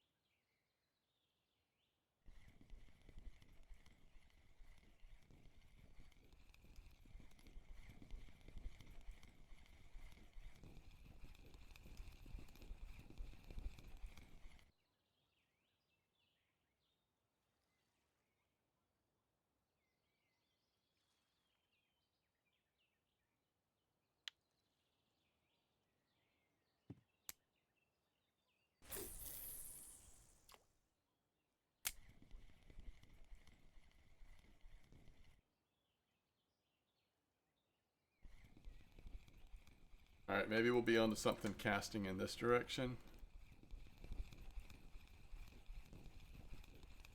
I think that's a bluegill, right? Okay.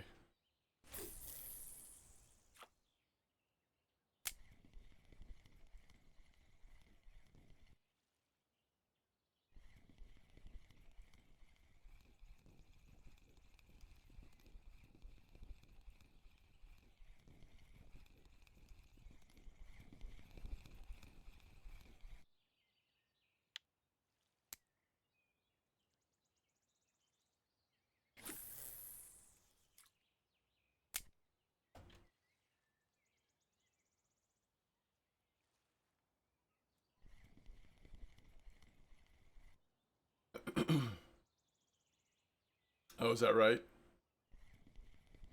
Do we still have a plethora of warmouths in this position, in this place, or have they moved out? Are they not here as much?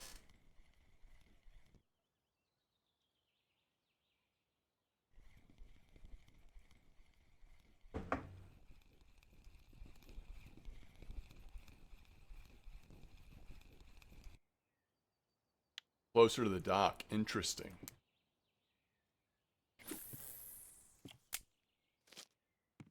Like, maybe we should even do a shorter clip on this. Maybe go down to like 12 and throw it right over the dock. Ooh, look at that nice red ear though. Go 10 and I'm going to cast it right over the dock.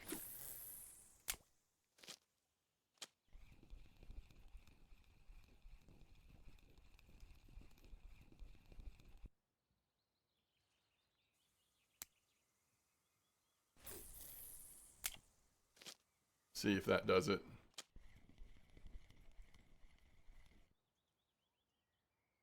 We've just got that really good Warmouth Cafe order, the larger one. Jigs and spikers.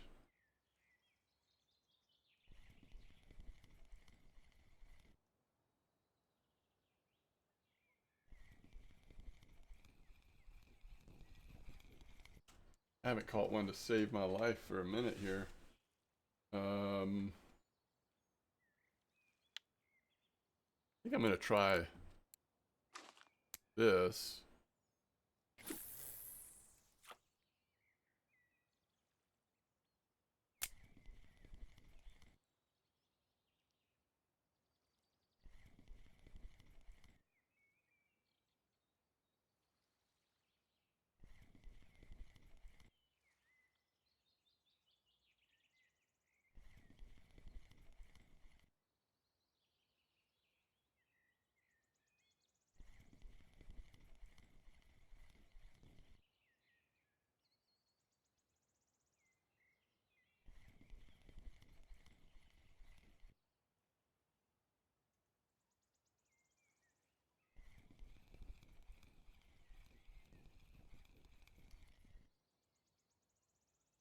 Alright, so we did find a Warmouth. Now it's a small one, but we found one like that.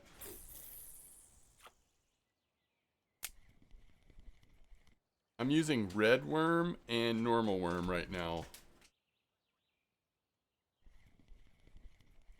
Because since this is a brand new account, we don't have many of the fancy worms.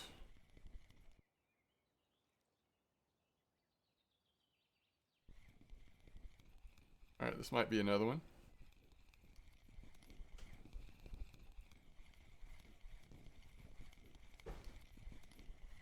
Yep, you're right. We're getting them now. Now that we're kind of using these Colorados and maybe not casting quite as far away from shore.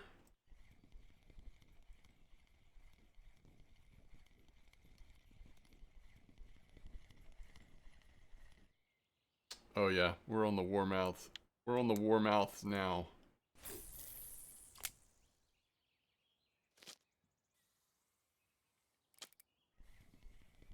Once again, we've got a little dinks playing tricks on us over here.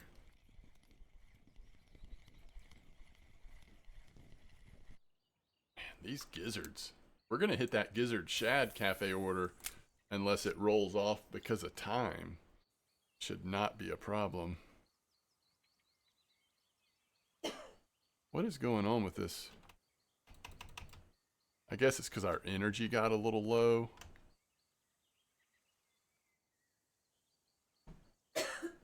I don't know if this will be a linear. This might be a regular. But it's another like 16, 18 kilo or so. Warmouth are mainly night fish. Really?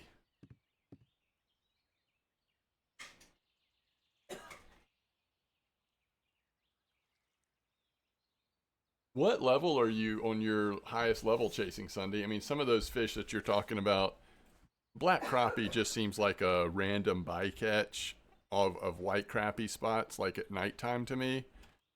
But the other ones seem like more advanced. Like if you're not higher level with some of the higher level tools, it might be harder to consistently catch those. I don't know. All right, there's a bluegill.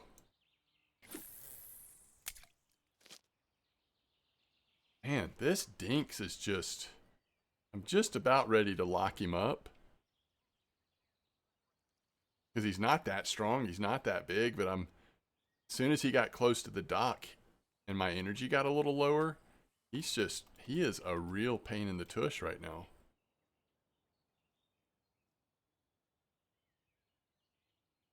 See if we can surface him again. The fact that we've got energy now, I think if we can surface him, we've got him. All right, here he comes. As long as he doesn't pop off, we should be fine. I am so glad I used my feeder setups for this. These, yeah, 18 dinks mirrors. These dinks are just a real pain at that, around that 20 kilo size. Time of day. Certain times of day, all we'll see are like oranges and stuff. And then other times of day, dinks. 19 or 20.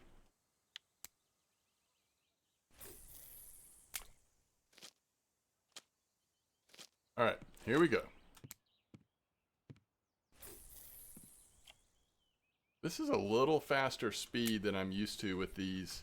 I really like a slower speed on these. Let's try that again.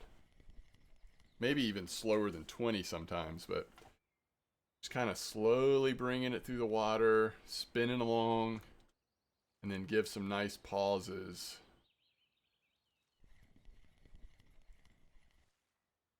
I mean, I would argue that these don't work exactly like I experience these little spinner baits in real life, but in terms of retrieval. But I mean, I think it's fine.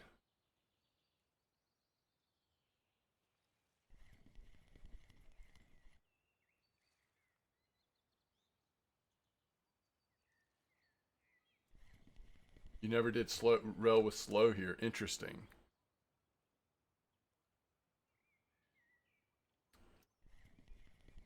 Yeah, I just kind of mean for these Colorados in general. I don't know about necessarily this spot, but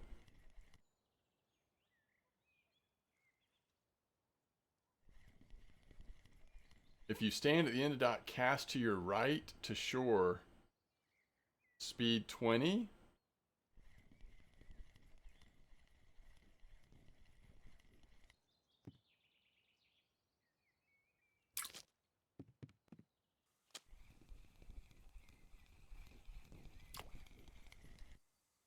Red ear sunfish. Well, this one has been really slow. This regular worm. Go down to a 10-meter clip on that one too.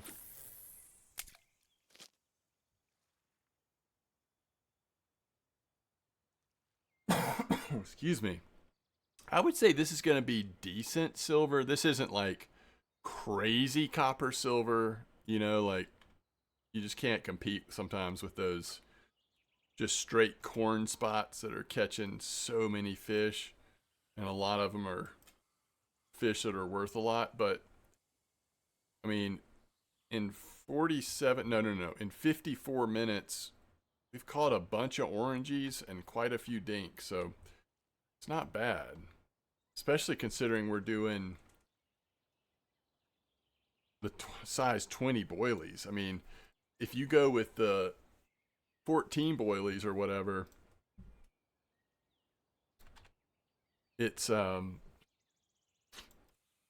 much better bite rate.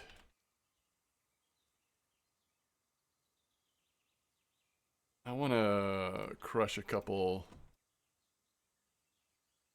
banana to put in here.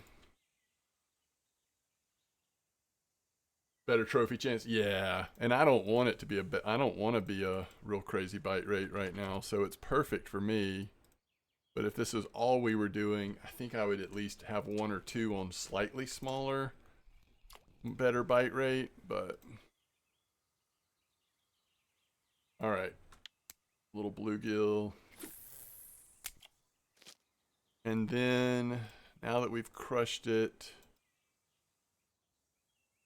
let's go back to this.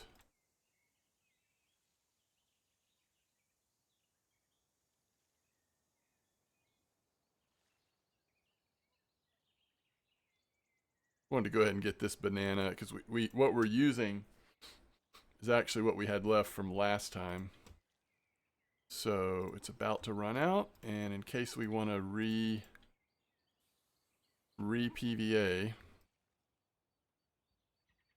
have the chance. Okay, so now we're getting a much better bite rate on the regular worms. We changed the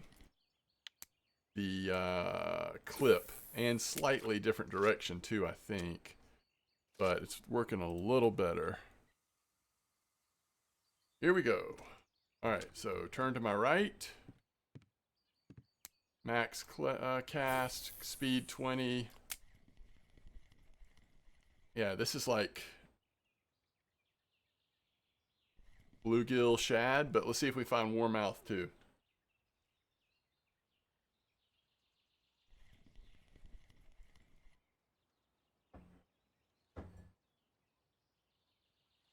You're at elk as well, Disco? Nice. Yeah, elk is fun. Just gotta relax and have fun. Don't worry too much about all the metrics of the game. Just try to enjoy the experience.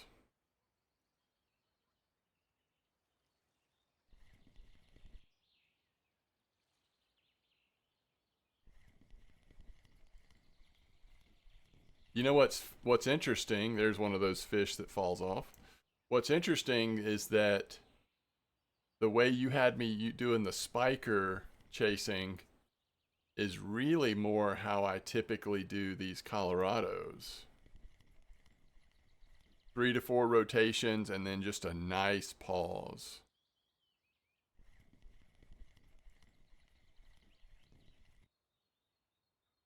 That's true, Razor. It's not for everybody.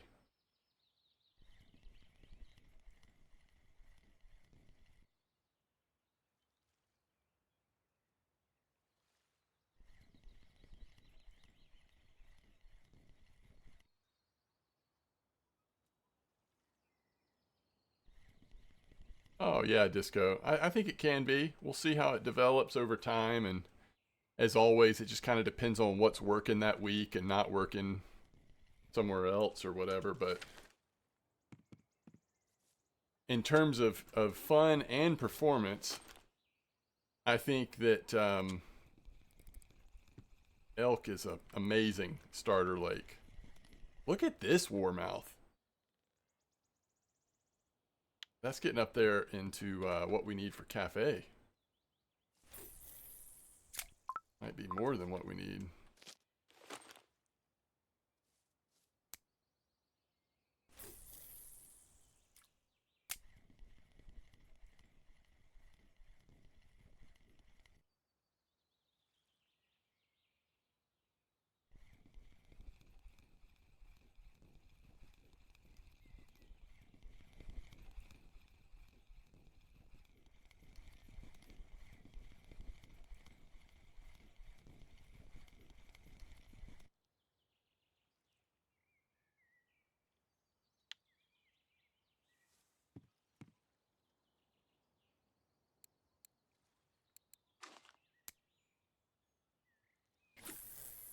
Fish just took off. Whatever it is.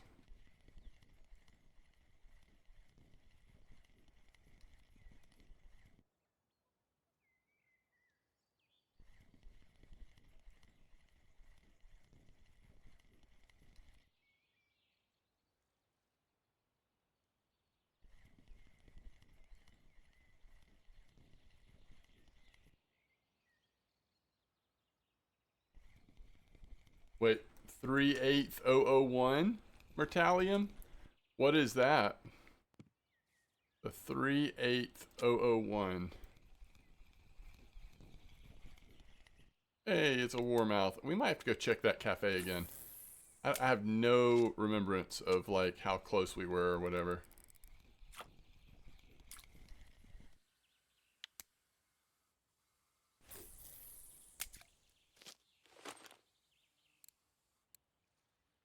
Three eight oh oh one. Is that a jig or is that a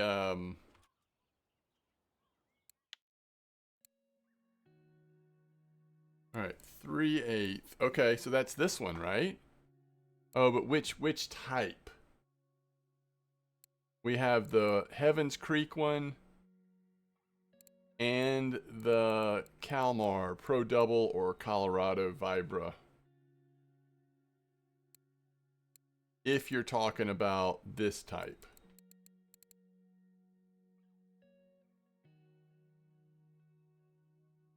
Down?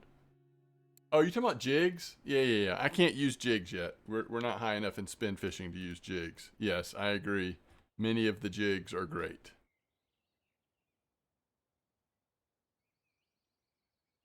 I concur. For warmouth? Okay. That Spiker 2, are you talking about the 218? Or do you mean the Spiker 2002? I want to try the Spiker 002. It's showing up on some lists these days. The 18? Yeah, the 18 is definitely great. Oh, we don't want to look at that one. We want to look at this one. 1, 2, 3, 4, 5. We're one off. We just need one warmouth from 110. And, all right, so there's one cafe order. How much time do we have left? Plenty of time-ish. Let's just go ahead and do this one so we don't have to stress. All right, so there's one. Oh, we can get the gizzard shad now too. All right, another cafe order. Oh, now your catfish order comes up? We had a catfish that size. All right, so we just need one more from 110, right? Literally could be on one of the lines right now.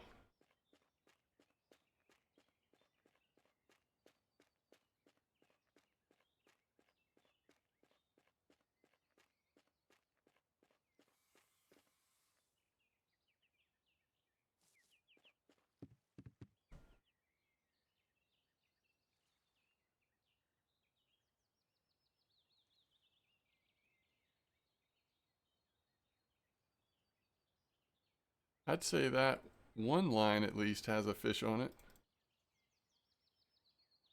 All right, I think I'm gonna put PVA on the outside lines. I might not put PVA back on the middle line since we've been running it for a while. Just let that one go naked.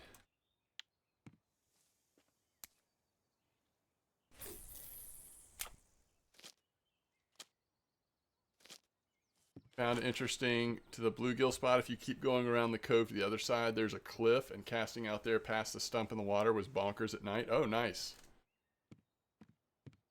That sounds good.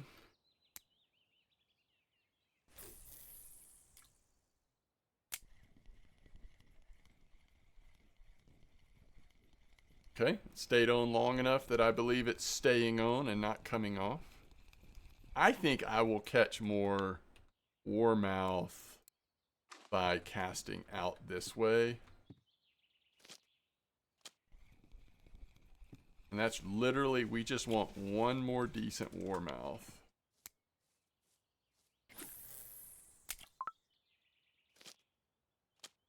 That's great. That's so cool. So fun when you stumble on something like that. I'm going to go real slow, chat.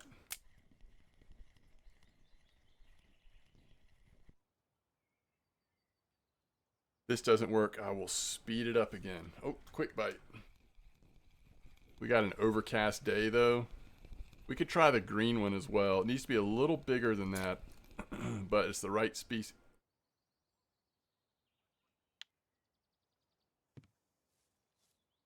Did I say 110?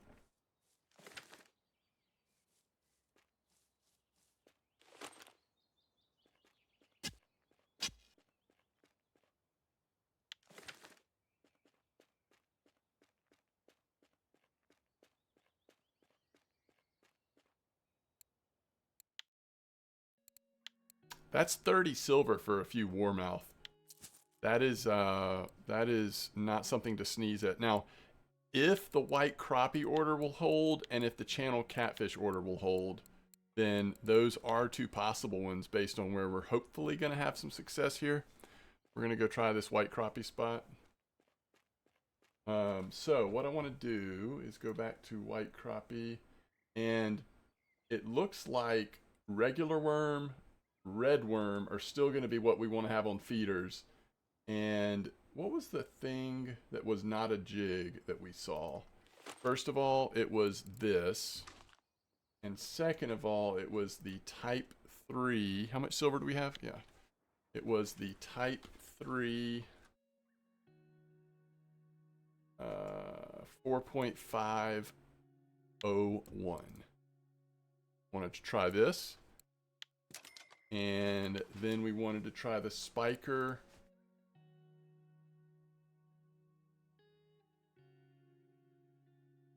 Technically, I want to try the spiker too, but it's actually not the one that's on this list.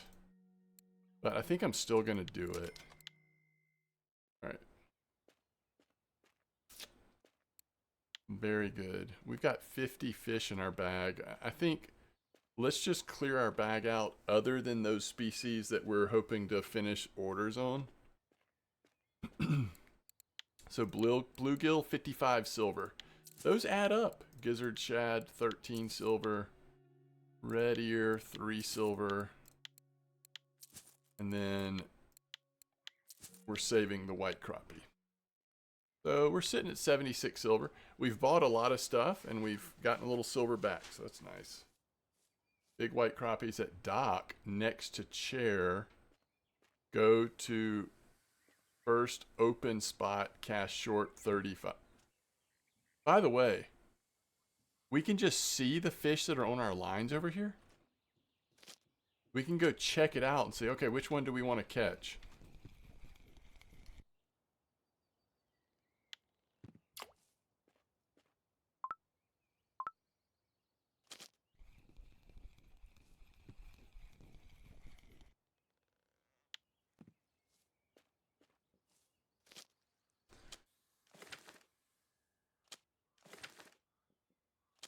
All right, so you're saying open spot? I assume you mean like, do you mean in the shallow? Or do you mean in this?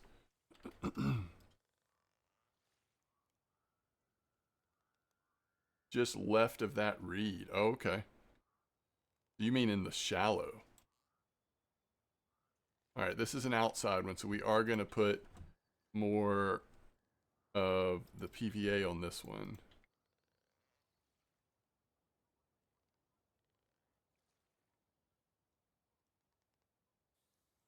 Yeah, that's what he was talking about, is white crappie. I do sort of want to go try the other spot, but I'll give this spot a cast real quick before we head over there. Oh, really? Other dink spot. Okay. I think I'm good on dinks right now. What I thought I was going to be... I didn't know I was going to be catching this high a percentage of dinks. They're good, but I just didn't sort of know. Said 35, huh?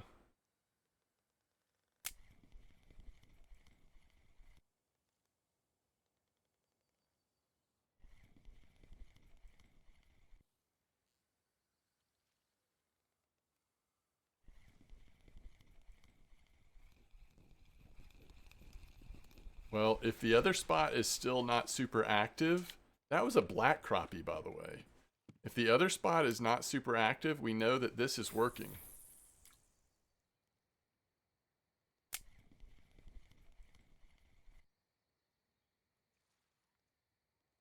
So good recommendation, Talon. Love to see the black crappie too.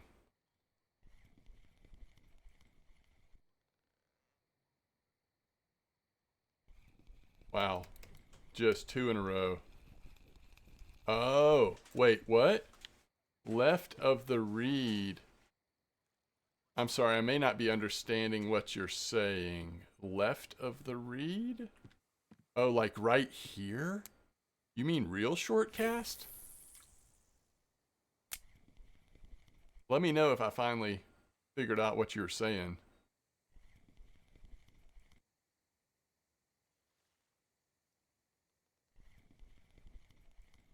Or did you mean left of the reed that's like right in my face, like you want me to move?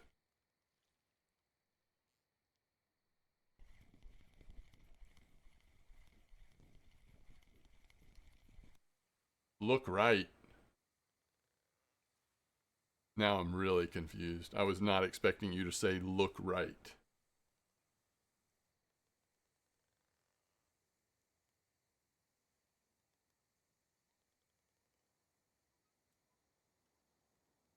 Another dinks. Another day, another dinks. All right, we've got something pretty strong on one of these. I think a third one maybe.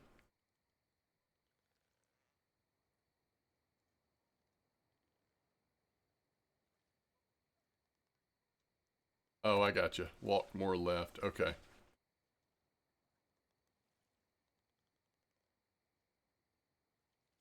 Okay. Something nice over here. Left of the building, like in this opening, I bet. Yeah, we're just going to be letting this... we're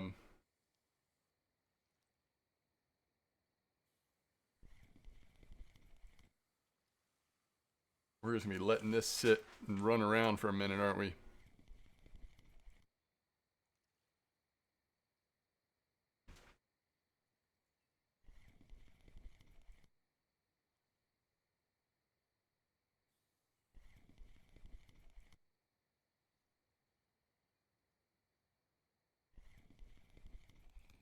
Oh, it bounced off.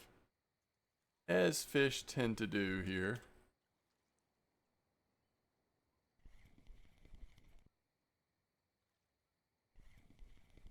Well, while we've got a second, because I'm going to be fighting this fish for a minute, let's try that new Volkov lure that we got.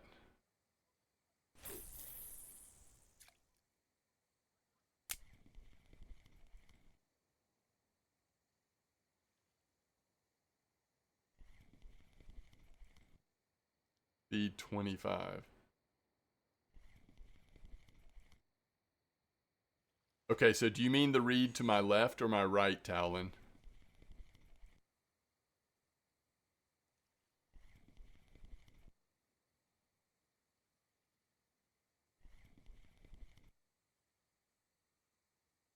Okay. No way the fish got away.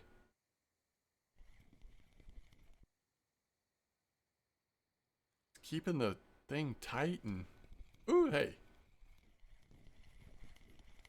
That is frustrating.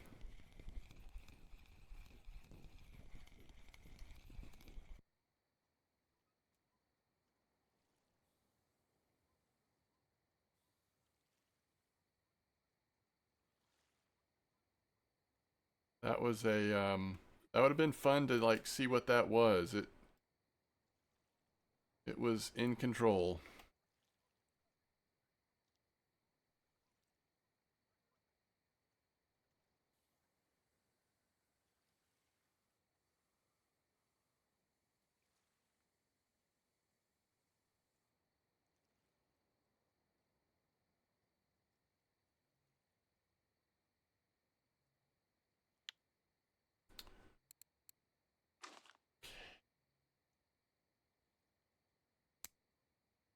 Oh, shoot, you said 50%. I mean, this is a low-level account. I don't know if 50% is really what 50% is meant to be, but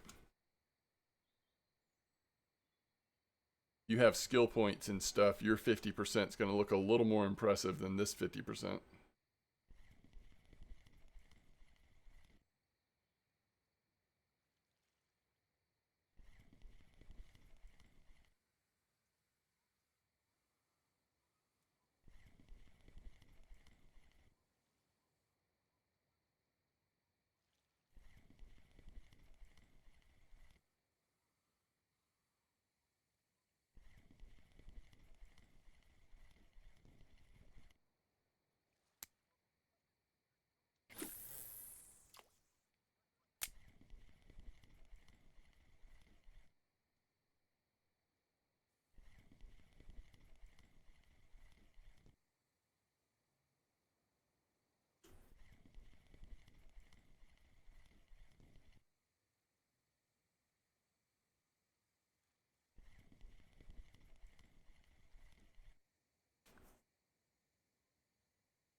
Yo, doing the most. Grats on 26.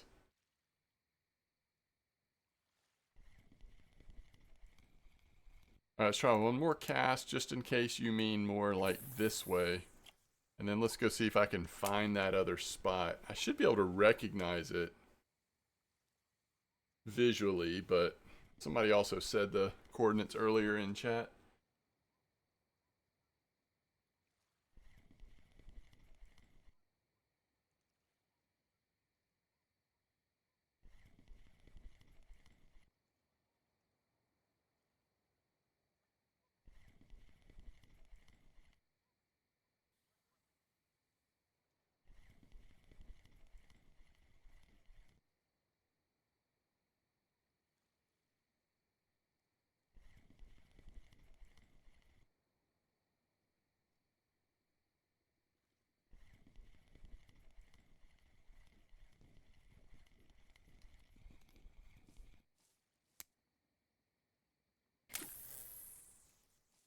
All right,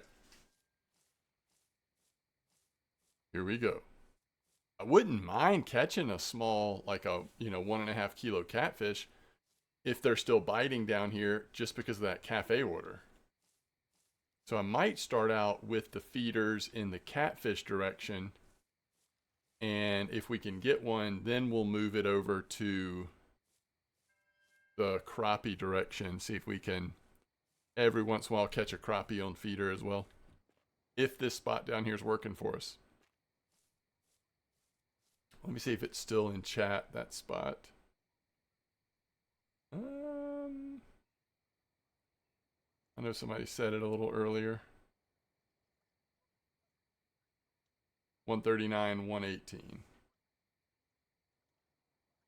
Thank you.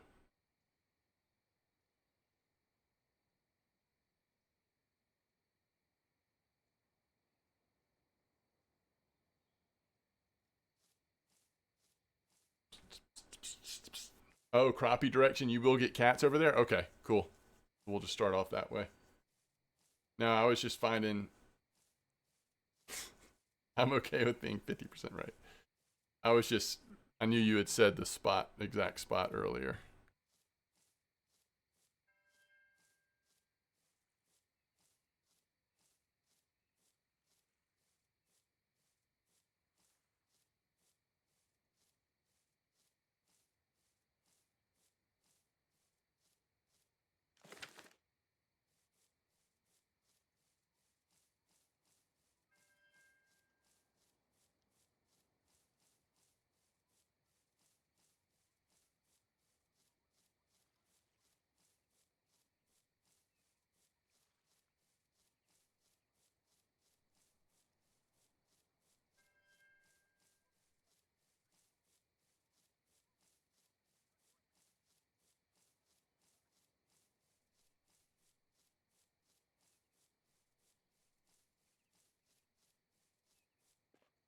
Here we are.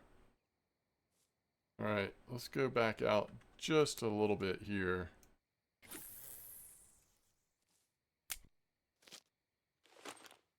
I almost think we should put our bells back on,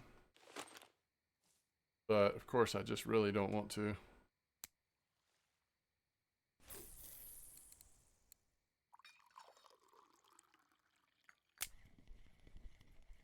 Oh, this has been, I mean, I don't know if it's still working as good as it was, but this has been one of my favorite spots in the whole lake.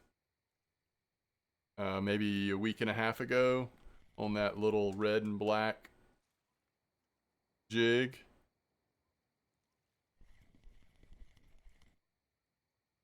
But you gotta cast left into that shallow area.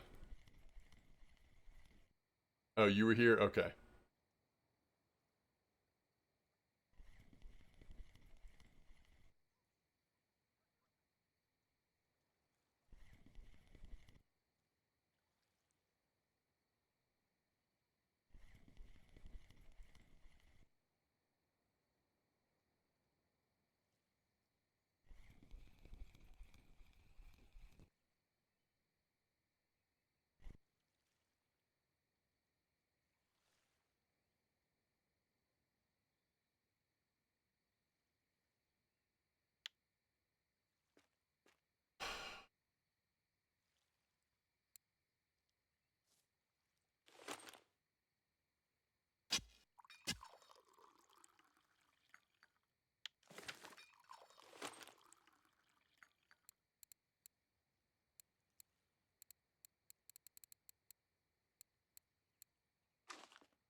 I don't know about this heavy storm moving in. If I was a crappie, I would probably go hide.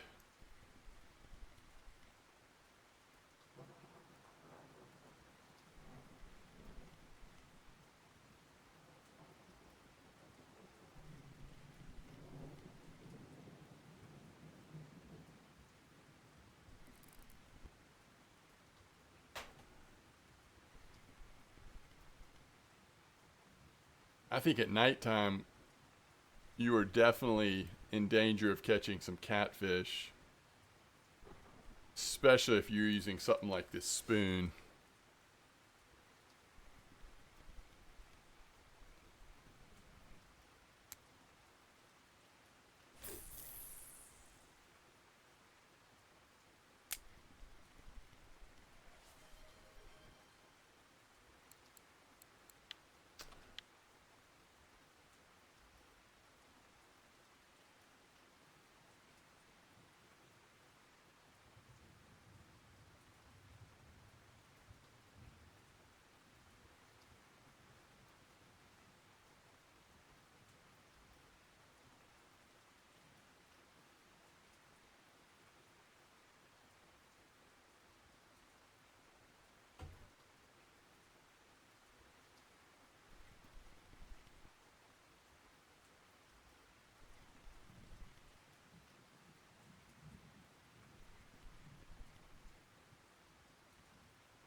Yo, nice F1, Dark You.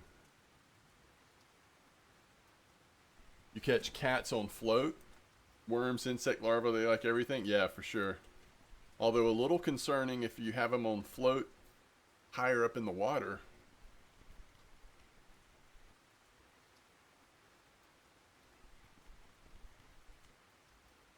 Starts to feel a little inevitable at that point.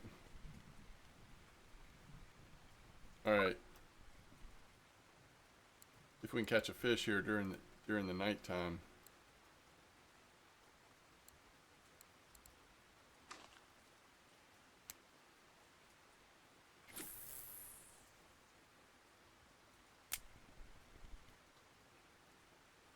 You got a card as well? Awesome.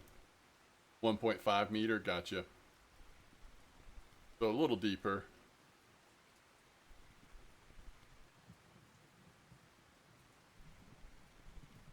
You think the crappie are mostly at the bottom as well?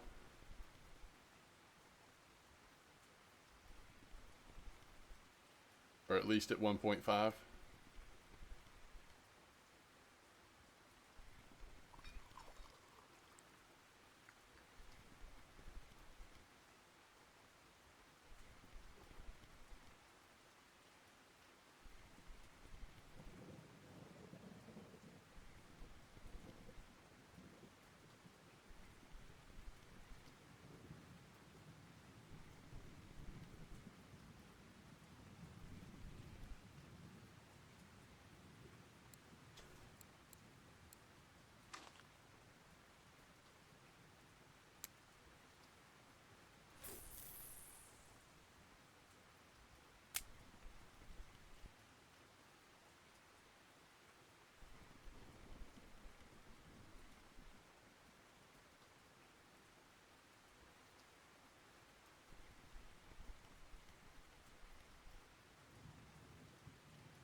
Gotcha.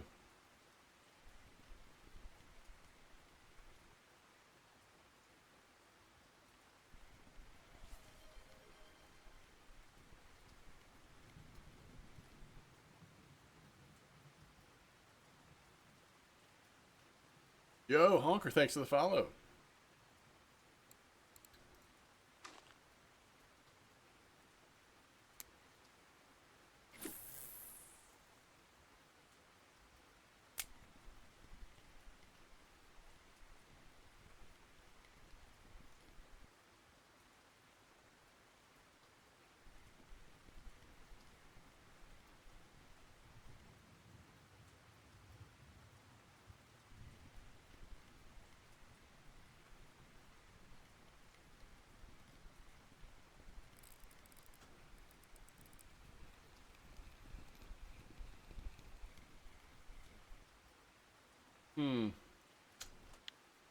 Surprised we're not catching it on anything else then.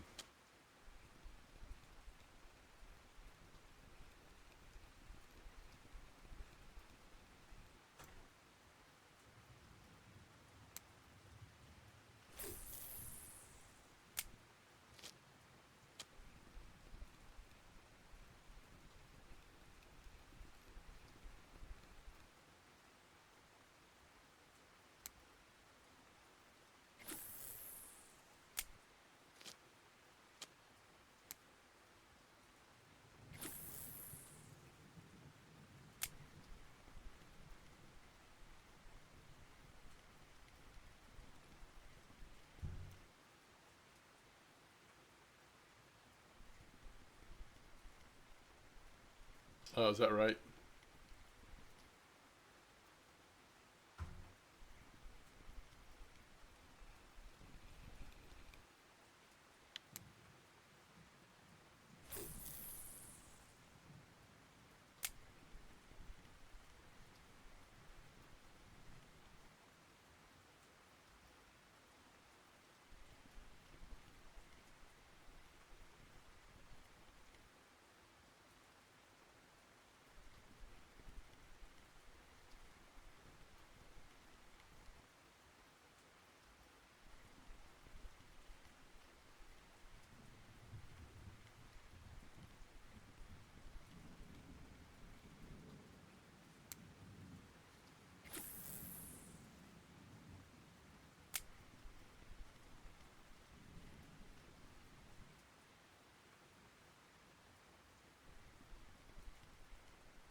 Okay.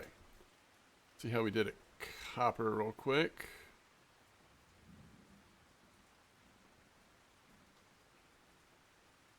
Funny Tinch. We need a good Funny Tinch spot. The cafe is heavy into Funny Tinch at the moment. So that's almost 1,000 silver. Remember, we started on Bream and then ended on Oranges and Dinks. So good silver as always at Copper.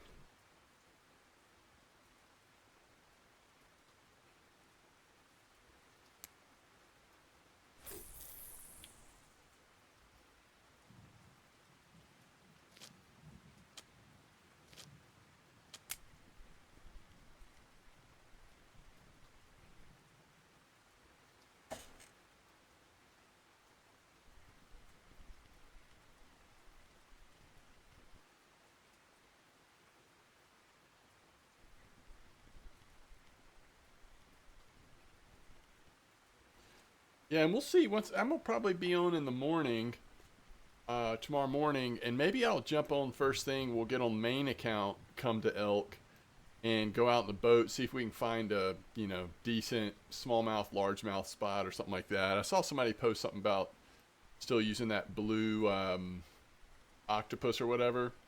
Maybe we'll try something like that tomorrow. We'll see, at least to begin with. I have enjoyed doing this, though. It just depends on what bottom fishing we feel like doing on the main account.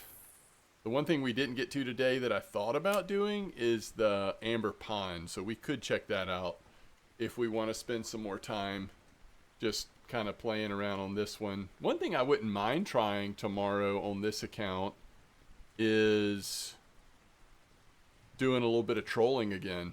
Now that we have a few more lures, just for fun, just see what we can catch trolling. Seems like you get lucky every once in a while and hit some of the bass that give you more XP. So if you're low level like this, I'm wondering if that could be a fun diversion every once in a while to go out there and troll, especially with the spiker or some of those low level spoons. Could be interesting. Yeah, we're catching these baby warmouth right on the shore. What time is it? 5:30. We want to wait just a little bit longer, and then I'm hoping before we end we can try to find a couple white crappie on the either the Colorados or a spoon or something. Let's see what this is. All right, that's a white crappie. That's on this spiker. So it's daylight. It's stormy, but it's daylight. Let's try. That's a nice one. Let's try the other spiker first. So this is the O2. It's got like red and either silver or copper. I think it's silver.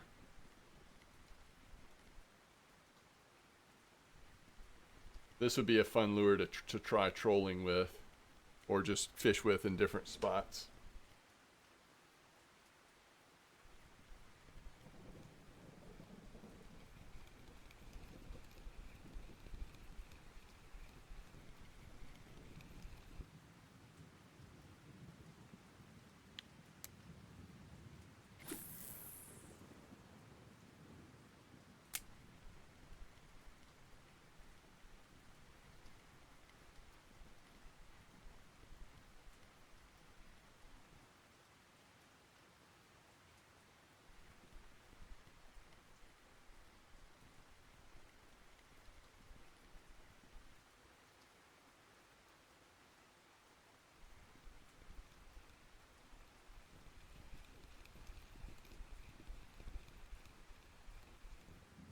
All right, it's a white bass. Okay, that's interesting.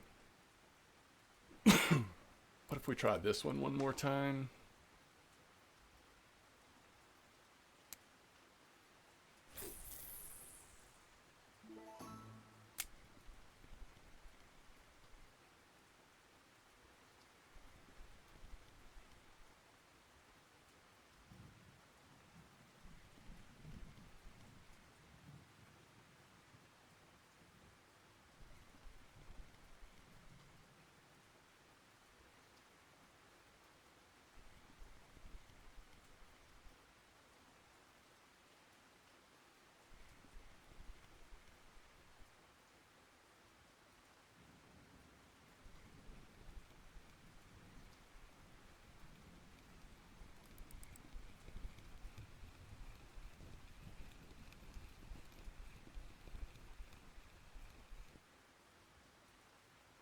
tree to the right of dock. You're talking about the dock at the beginning of the base?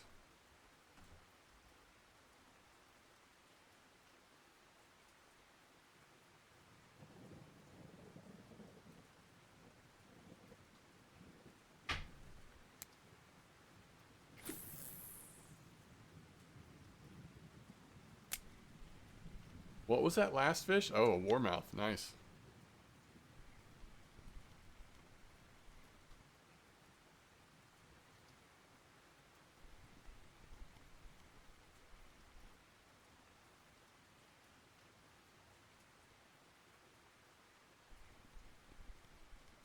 Left of there? Oh, okay. 145, 133. Gotcha. Oh my goodness. What has been... There's no telling how long this fish has just been sitting there.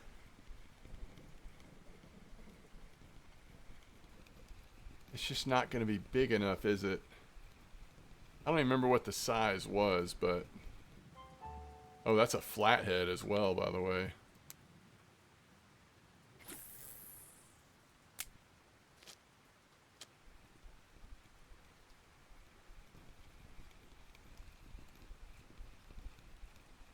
Ooh, love to see it.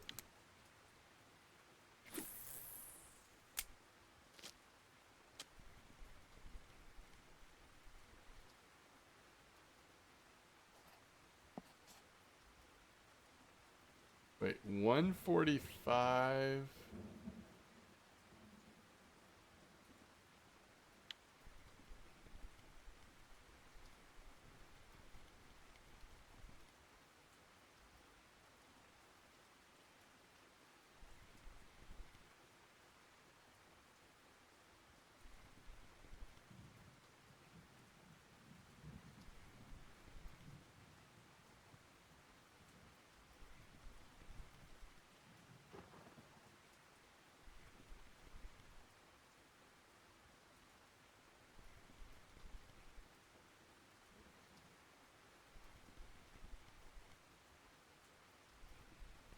Okay. Now that it's daytime, the bite rate here has picked up quite a lot, which I appreciate. You're saying 145 to the left of here. Oh, this dock. At the tree to the right of dock.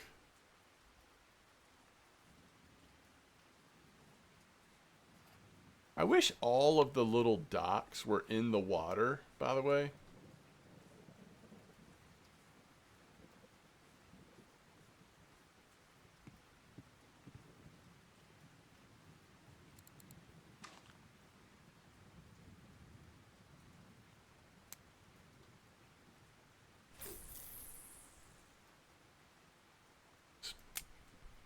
Biker spot 129.90 dock.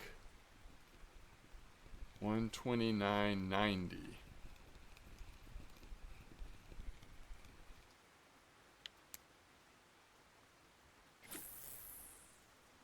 One thing I do like about this is just like perfect cast just to the left of those logs. 90% right now.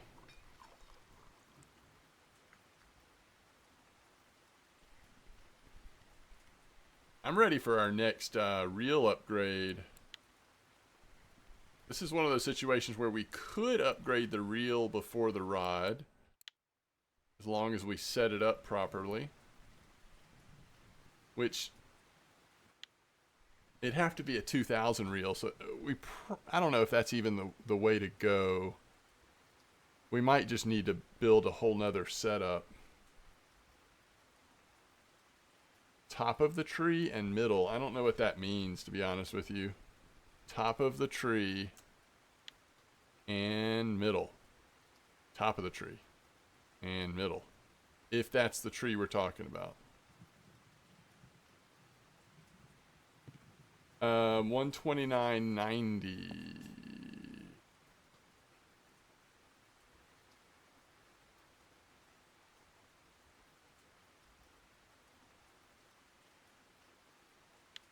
Where's 129.90, by the way? Let's see. If I go to 129 and then 90. Oh, is that down here? Oh, nice. Tree and water. Top of the tree and middle. Okay, yeah, I got you. I got you. So basically, I mean, I feel like that's kind of where we're fishing, but we're coming from a different direction. It's a similar spot at least.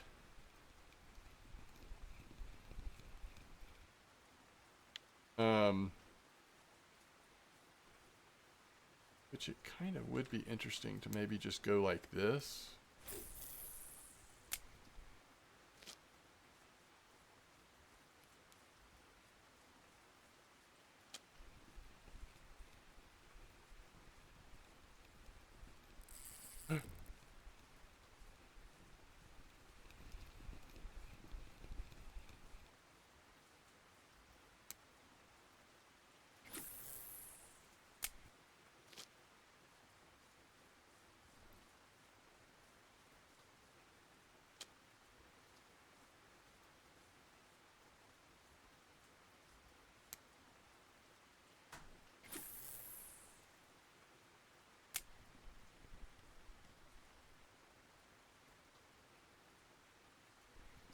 Ooh, I like it. That's twice we've cast in this little area and gotten immediate bites. Now, last time it was a warmouth. This time it looks like it's a blue. But I like the activity over here. 23.2 spin fishing. We'll be there before you know it.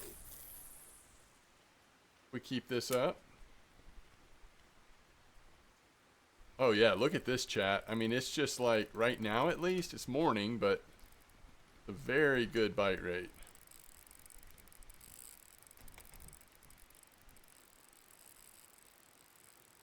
What is this?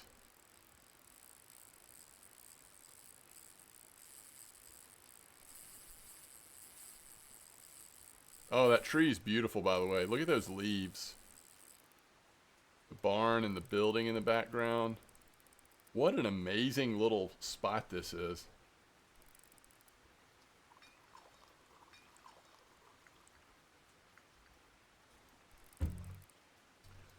So I was a little worried that this fish might just be stuck somewhere.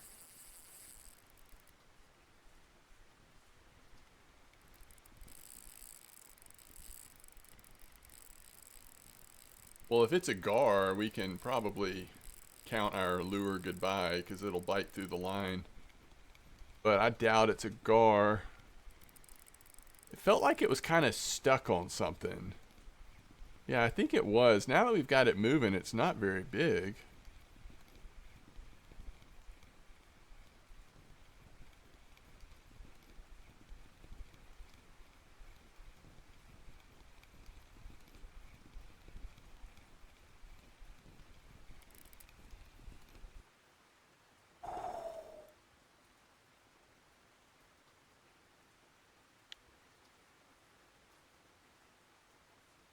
Love to see it.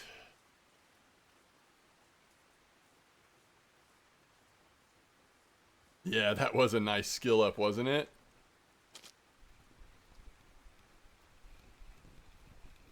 Now the feeders have not been as active in this little area as the spinner has, but that's par for the course here at Elk, isn't it?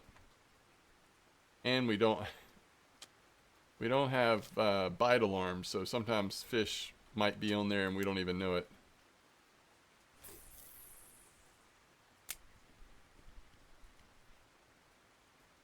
Anybody playing anything fun these days when you're not fishing? Because I started a fresh playthrough of Red Dead Redemption 2 yesterday, and man, was I having a good time.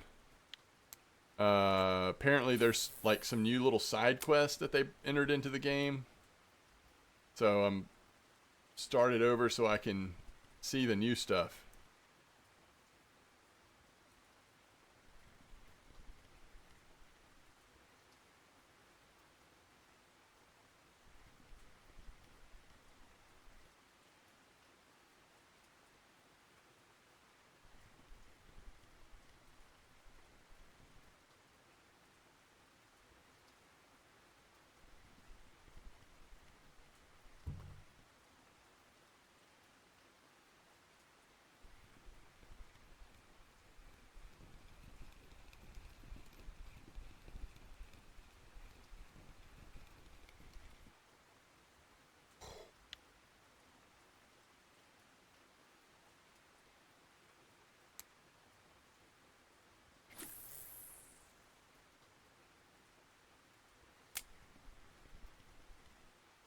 We just got a large and a smallmouth in this spot.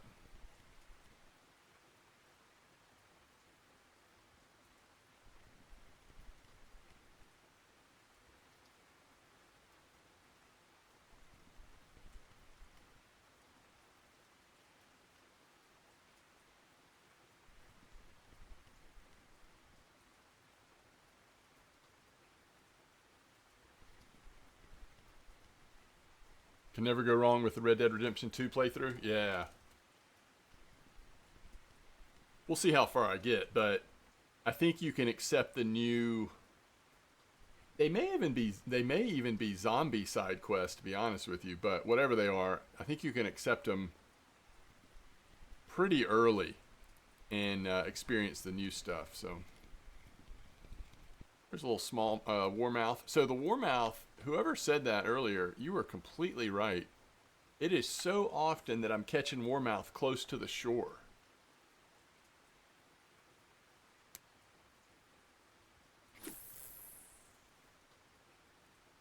We're just farming this tree in the water, by the way.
Yeah, whoever you are, one cast, one fish. I think this is an alt account for you. But that is correct. The reason why Tunguska might, I think, seems like it's not as good right now, at times at least, is because a lot less, few people are actually out there trolling around with different lures, testing to see what's best, getting as efficient as possible. And there's just so many other options, but I'm sure you could still do really good trolling Tunguska. Oh my goodness.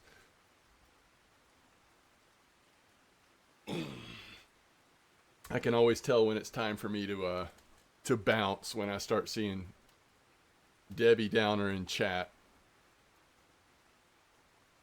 It's like complaining about the sea making 800 to 1,000 silver an hour because you have to catch Cuskin safe. Oh my goodness. Life is so hard. What are we ever going to do?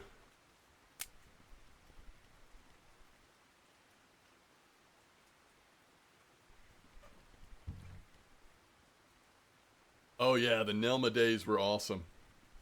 I was terrible at catching Nelma though. I felt like I was always struggling, but when you got him, it was so fun. No, there's just no place to put all that silver. And by the way, not surprising that RF4 could get boring. Imagine the amount of time we spend in this game. If the sea seems boring or whatever, if you're not having fun, just take a break. Don't just hang out in our chat and make everyone else feel like, negative stuff too. MDawg, greetings to you. How you doing, Ias? Appreciate with that prime sub, MDawg. That is very kind of you. Sorry, I'm towards the end of my stream here, and in typical fashion, I can't help but griping a little bit. But thank you for the support. I appreciate that.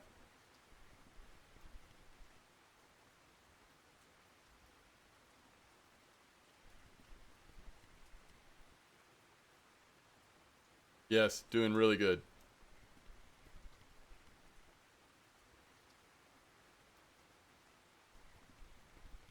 Wow, we've had a stormy last day here at Elk. Oh, thank you. Appreciate that.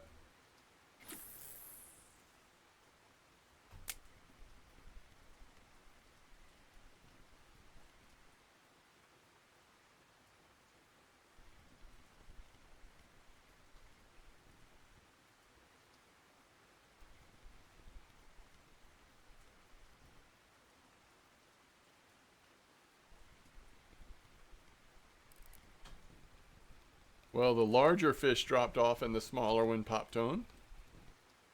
But that is okay. Maybe a different angle here would be good.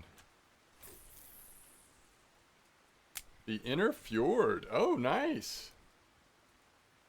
Interesting. That's cool.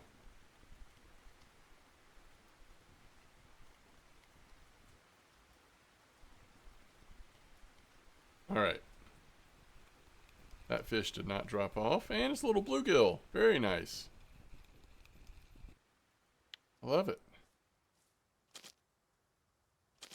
All right, we are way out in no man's land, so let's actually fast travel to get back to the beginning. Well, we made it 3.5 hours today, chat. Hopefully we can do the same tomorrow morning. But as always, I thank y'all for hanging out. Y'all have been amazing. So many subs today. Thank y'all so much. And as always, so thankful for just you being here. We've had some follows today. And good time. So it sounds like the Jigmeister is still working really well at the sea from what people are saying in chat. I don't think we got... Oh, I guess we could double check the white crappie order. Oh yeah, IS, that's awesome. Granite, thanks for the follow. We did have this white crappie order. Oh yeah, no problem. Another 10 silver off of a cafe order. Somehow we did not... Oh wow, the warmouth either replaced or maybe we never turned it in. I can't remember. It's frustrating because we had that channel cat earlier and then we sold it. Okay, 41 more silver. That puts us back up at 137. We've done really good on silver, I feel like, at Elk today, considering how much silver we've spent. But Dro's, always good to have you here, whether you are quiet or loud. But thank you for all you for being here, and I'm going to go ahead and take off. But I'll see you in the morning. If you're going to be around, we should get some fishing in the morning. See you next time, chat.